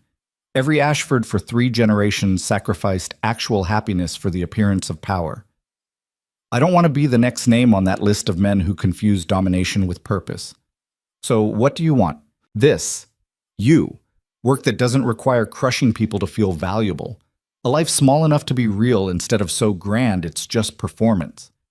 I want to wake up beside you without servants hovering. Want to eat dinner and talk about our day instead of calculating which alliance needs reinforcement. Want to matter to the people immediately around me instead of being feared by hundreds who don't actually know me at all. She reached across the table and took his hands, her fingers warm and calloused from piano teaching instead of soft from idleness. That's the most honest thing you've ever said to me. Then let me say one more honest thing. If you want to go back, if you miss being Duchess of Blackthorn and having status and luxury, I'll sign those papers and we'll return to the manor and rebuild the empire. But I'll do it as a different person than I was, and I'll make damn sure our marriage is real this time, instead of just decorative. Your choice completely. I don't want to go back. The words came fast and certain. I hated being Duchess of Blackthorn, hated the politics and the performance, and the constant awareness that I was just another possession in your collection. This life we have now? It's small and uncertain, but it's ours. We built it together without servants or wealth or anything except deciding we mattered to each other. I won't trade that for all the estates in England. Cassian felt something inside him that had been clenched tight for 30 years finally release. Then we don't go back. Just like that? You can just refuse? I can do whatever I want. I'm not Duke of Blackthorn anymore. I'm just Cassian Ashford, who works as a clerk and loves a woman too good for him and is slowly learning to be human instead of feared. If the crown wants to give the duchy to someone else, they're welcome to it. He walked to the small fireplace and threw the letter into dying embers, watching official seals and royal signatures curl black. Evelyn joined him, her arm sliding around his waist as they watched their old life burn. No regrets? Ask me in 10 years when we're still living in modest rooms and struggling to pay rent. Then I'll tell you if I regret choosing real over grand. She kissed him like they had all the time in the world instead of just borrowed moments in a life that could collapse again any second. When they separated, Cassian could taste salt from tears he wasn't sure belonged to her or him. What do we do now? Now we keep living, keep building something that doesn't require power or fear to sustain. Keep figuring out who we are when titles don't define us. That sounds terrifying. It sounds like being alive. They stood by the fire in their small room, while outside the window summer evening painted the town in gold. Somewhere distant, Blackthorn Manor sat empty and waiting for its next duke, its halls echoing with ghosts of men who'd believed accumulation meant immortality.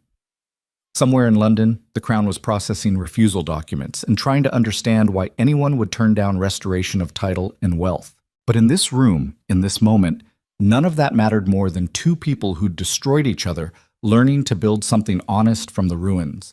Marcus found them there an hour later.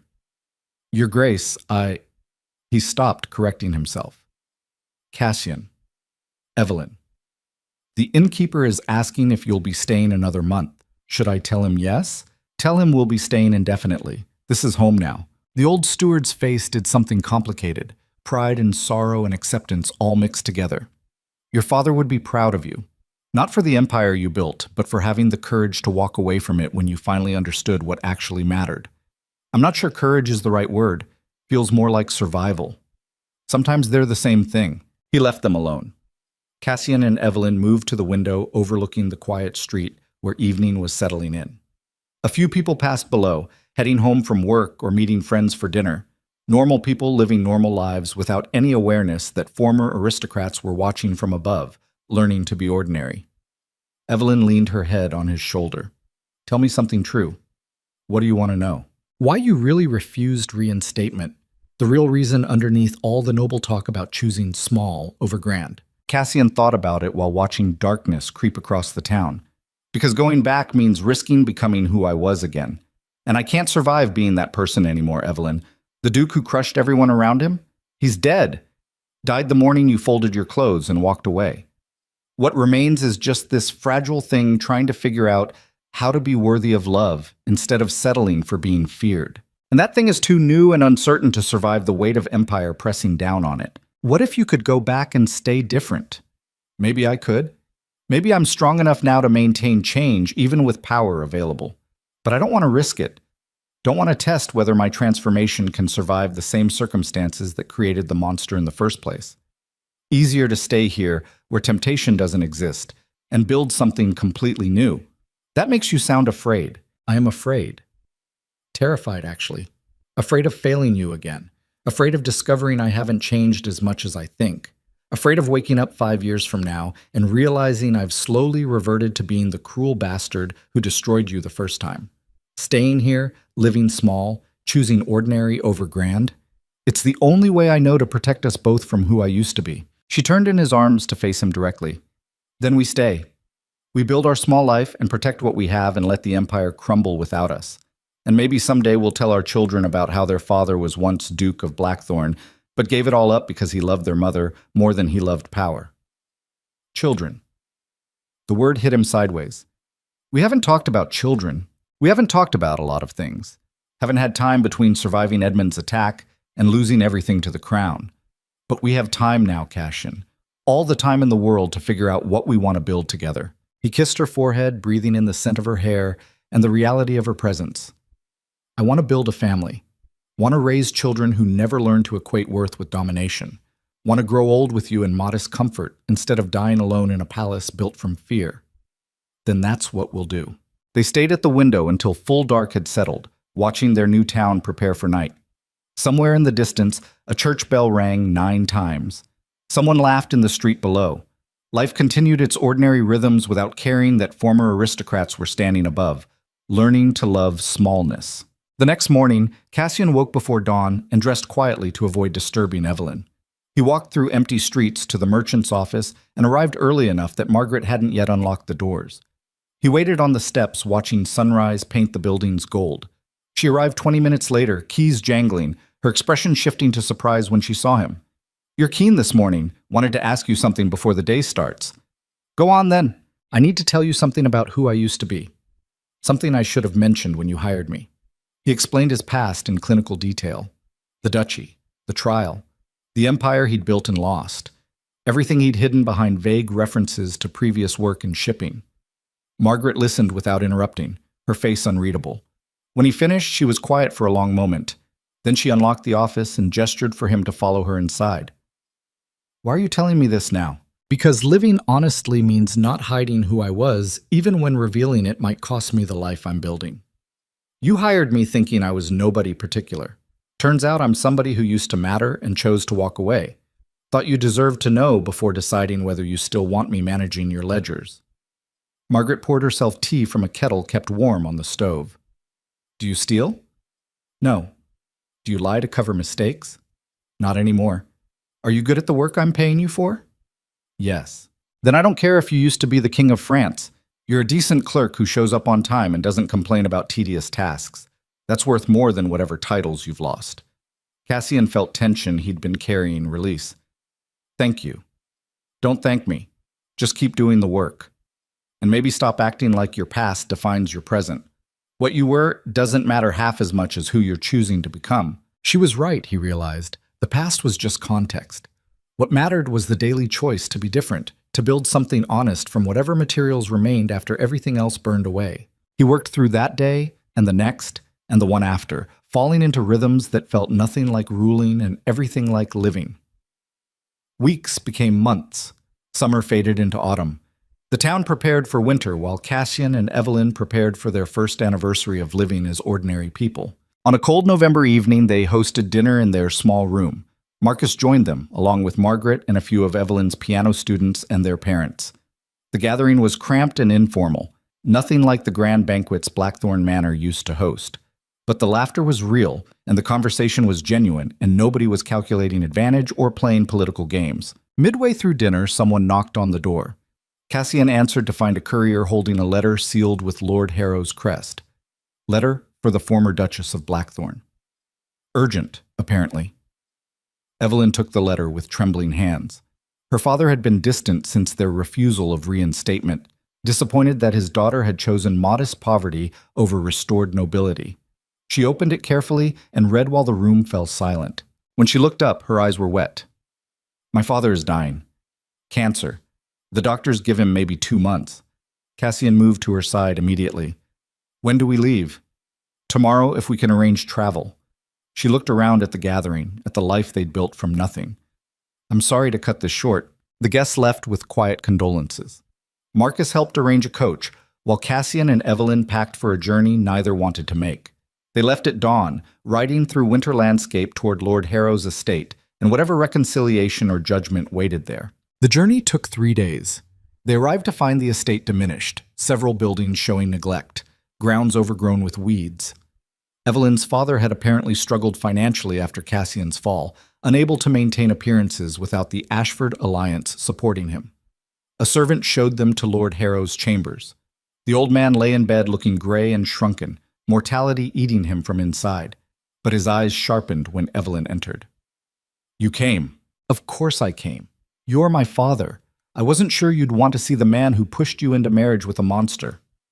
Cassian felt the barb hit home, but Evelyn squeezed his hand. You didn't push me anywhere. I chose to marry Cassian, and I chose to leave him when he became someone I couldn't recognize. And I chose to return when he started becoming someone worth knowing. All my choices, father. You don't get to take credit or blame for any of it. Lord Harrow's gaze shifted to Cassian. You really refused reinstatement. We really refused. Why? You could have had everything back, the title, the estates, all the power you spent your life building. Because power is just another word for lonely when you use it to avoid being human. I spent 30 years building an empire, and it made me miserable. Spent 6 months living as nobody particular, and it's the most alive I've felt since childhood. The choice wasn't difficult once I stopped confusing greatness with happiness. The old man absorbed this while struggling to breathe. I spent my whole life chasing status. Married your mother because her family had connections I needed. Married my daughter to you because the Ashford alliance elevated our standing. Never once asked if any of it made me happy. Just assumed that mattering to important people was the same as mattering at all. And now? Now I'm dying in a house I can't afford to maintain. Surrounded by servants I can't pay, clinging to a title that means nothing because I have no heir to pass it to. Everything I sacrificed happiness for turned out to be temporary. But love? That's permanent. Your mother died 20 years ago, and I still wake up missing her. Evelyn is the only thing I did right in my entire life, and I nearly destroyed her by pushing her toward someone as damaged as I was. He reached for Evelyn's hand with fingers that shook. I'm sorry. For pressuring you into marriage. For not protecting you when your husband turned cruel. For judging you when you chose to return to him. You deserved a father who put your happiness above his ambition. Evelyn was crying openly now. You did your best with what you understood. That's all anyone can do. They stayed for 3 weeks while Lord Harrow faded. Cassian helped settle the estate's finances using skills developed during his months as a clerk to organize chaos into manageable debt. He negotiated with creditors and found buyers for property that had to be sold. Not as the Duke of Blackthorn leveraging power, but as someone who understood how to make numbers work. Lord Harrow died on a gray December morning with Evelyn holding his hand and Cassian standing quiet witness. They buried him in the family plot beside his wife, under stones that would weather and fade until nobody remembered who they'd been or what they'd thought mattered. After the funeral, Evelyn inherited what little remained, a small cottage on the edge of the property, a modest annuity that would pay basic expenses, and her father's final letter apologizing for everything he'd done wrong and thanking her for becoming someone better than he'd ever managed. They stood in the cottage looking at simple rooms that needed work. Evelyn walked through touching walls like she was saying goodbye to childhood. What do you want to do with it? Sell it. Use the money to help Marcus expand the inn. He's been talking about buying the building next door and adding more rooms. This would give him enough capital to actually do it. You'd give away your inheritance? It's not giving away. It's investing in someone who's been loyal through everything. Besides, we don't need a cottage in the country. We have a home in town and work we care about, and each other. That's enough. They sold the cottage and settled the estate's remaining debts. Evelyn kept only her mother's jewelry and a few books her father had loved. Everything else went to creditors or to Marcus's expansion fund. By the time they returned to their small town, winter had settled in completely. The inn looked different. Marcus had already started renovations, adding rooms and improving common areas. He greeted them at the door looking younger than he had in years. The expansion is ahead of schedule. We'll be ready to accommodate twice as many guests by spring. Your contribution made the difference between dreaming and doing. Consider it payment for 3 decades of service. Cassian clapped the old steward on the shoulder. Though I think you're the one doing me a favor by letting me invest in something real instead of another empire built on fear. They settled back into routine. Cassian returned to the merchant's office, where Margaret greeted him with a raise and more responsibility. Evelyn expanded her piano teaching, taking on students from neighboring towns. Their life continued its small rhythms, ordinary and honest, and somehow more meaningful than anything grand they'd built before. Spring arrived with unexpected news. Evelyn was pregnant. They sat together in their room, processing the reality of new life growing inside her. Cassian felt terror and joy mixed together until he couldn't separate them. Are you scared? Terrified. What if I'm a terrible father? What if I repeat the mistakes my father made? What if I teach our child all the wrong lessons about power and worth? Then you'll make mistakes and learn from them and try to do better. Same as everyone else. She placed his hand on her stomach where nothing was visible yet, but everything was changing. Our child won't grow up in Blackthorn Manor learning to equate worth with domination. They'll grow up here learning that family matters more than empire. That's already better than what you had. The pregnancy progressed through summer. Evelyn taught piano until her students started asking when the baby was due. Margaret gave Cassian more flexible hours so he could help Evelyn as she grew larger and more uncomfortable. Marcus built a cradle from oak, simple and sturdy, refusing payment because family took care of family. Their daughter arrived on a September evening during the first cold snap of autumn. Labor was long and difficult, but Evelyn endured it with the same quiet strength she'd shown folding clothes years ago. When the midwife finally placed the baby in Cassian's arms, he looked down at this tiny person who'd never known him as Duke of Blackthorn and felt something break open in his chest. She has your eyes. Evelyn's voice was exhausted but joyful. Poor child, doomed to look stern even when she's happy. What should we name her? They'd discussed names for months without deciding.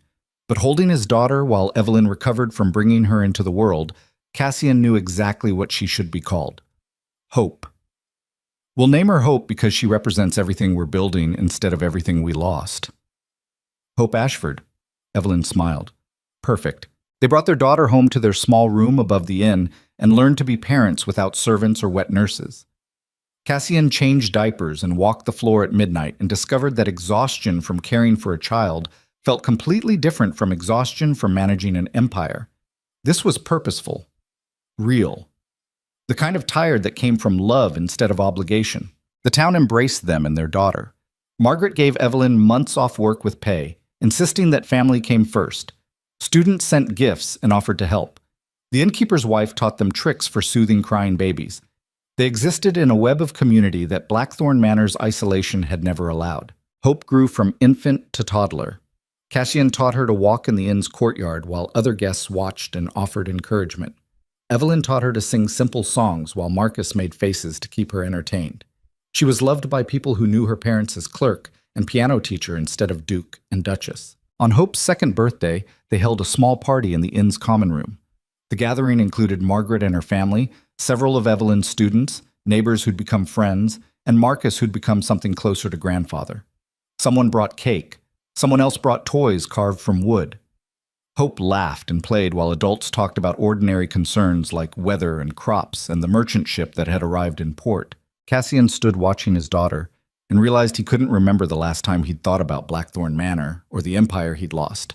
That life felt distant and unreal, like something that had happened to someone else.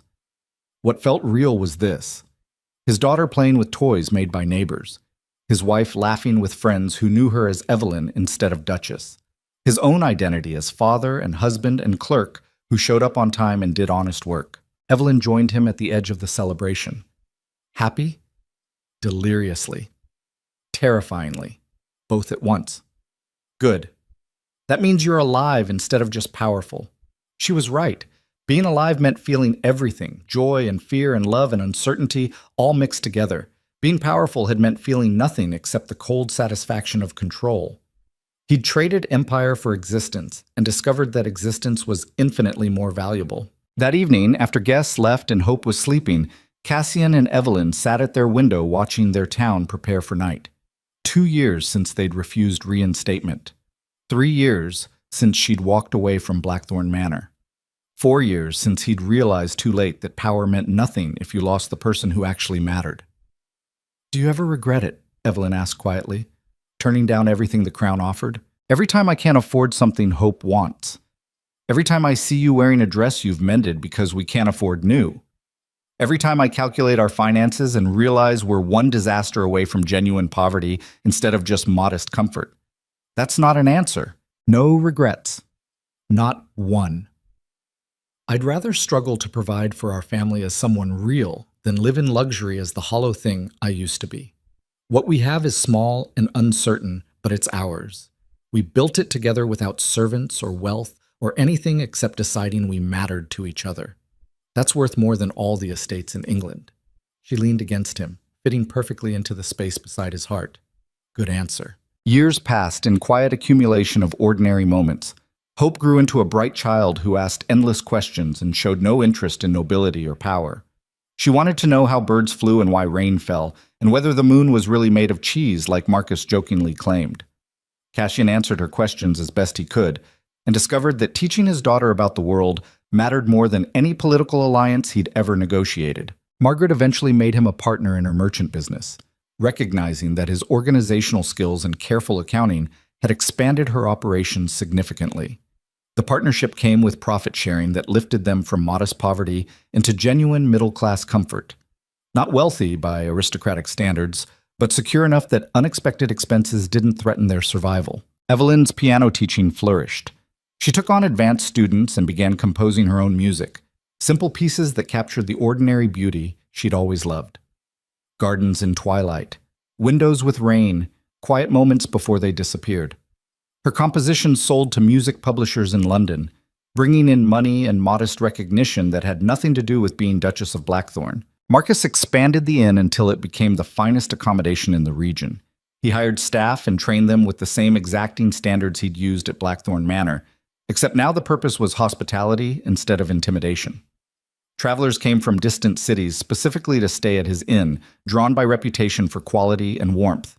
They built comfortable lives from nothing. Not grand, not powerful, just real and honest and full of the small connections that made existence worthwhile. One winter evening, when Hope was 7, Cassian came home from the merchant's office to find Evelyn reading a letter at their table. The room was larger now, a proper apartment they'd rented once finances allowed, with space for Hope to play and windows that let in good light. "What is it?" She handed him the letter. It bore the new Duke of Blackthorn's seal, someone the crown had appointed after Cassian's refusal. The message was brief and formal. The current Duke had discovered portraits in the manor's storage, paintings of Cassian and Evelyn from their wedding, from various formal events, from moments captured by artists paid to document aristocratic life. He was offering to return them in case they held sentimental value. Cassian read the letter twice. "Do you want them?" Evelyn looked at Hope playing with wooden toys Marcus had carved. "Do those portraits show who we actually were, or who we were pretending to be?"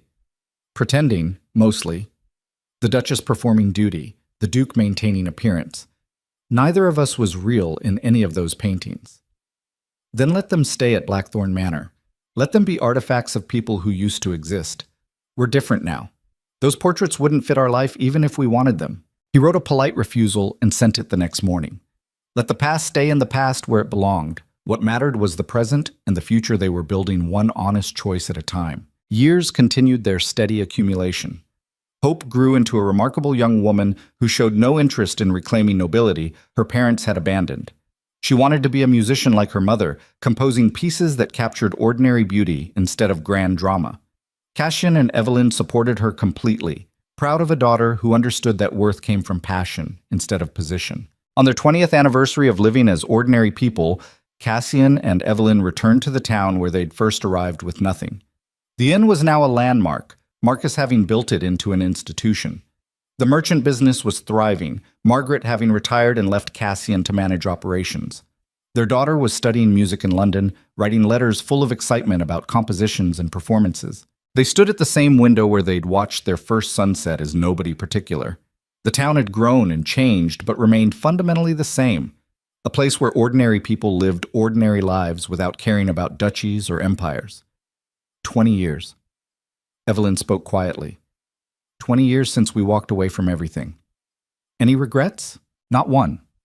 Every struggle, every moment of uncertainty, Every time we couldn't afford something we wanted. Worth it to have this instead of returning to who we were. Cassian pulled her close and looked out at the town that had become home. Somewhere distant, Blackthorn Manor still stood, occupied by a duke who'd never know what it felt like to lose everything and discover that losing everything was the only way to find what actually mattered. But here, in this modest apartment above a merchant's office, in this town full of people who knew him as Cassian instead of Your Grace, he'd found something no empire could provide. Purpose. Connection. Love that didn't require power to sustain it. He'd learned too late that power meant nothing if you lost the person who mattered.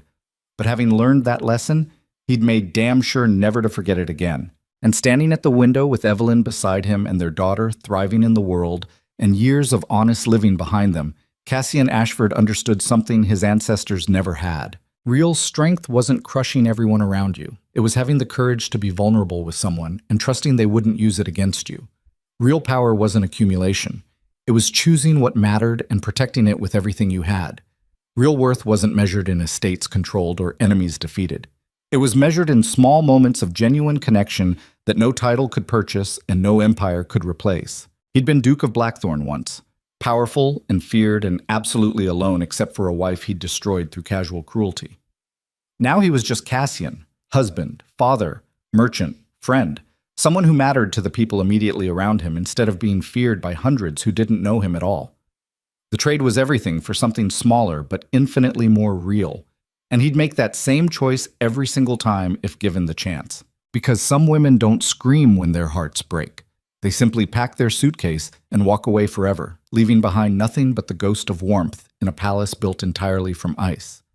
And some men are lucky enough to learn from that loss before it destroys them completely, choosing to build something honest from the ruins instead of retreating into the comfort of being feared. Outside the window, evening painted the town in gold. Inside, Cassian held the woman he'd almost lost and felt gratitude for every single ordinary moment that had brought them here. He'd learned his lesson, finally, completely. Too late to save the empire, but just in time to save his soul, and that, he decided, was worth more than all the power in the world.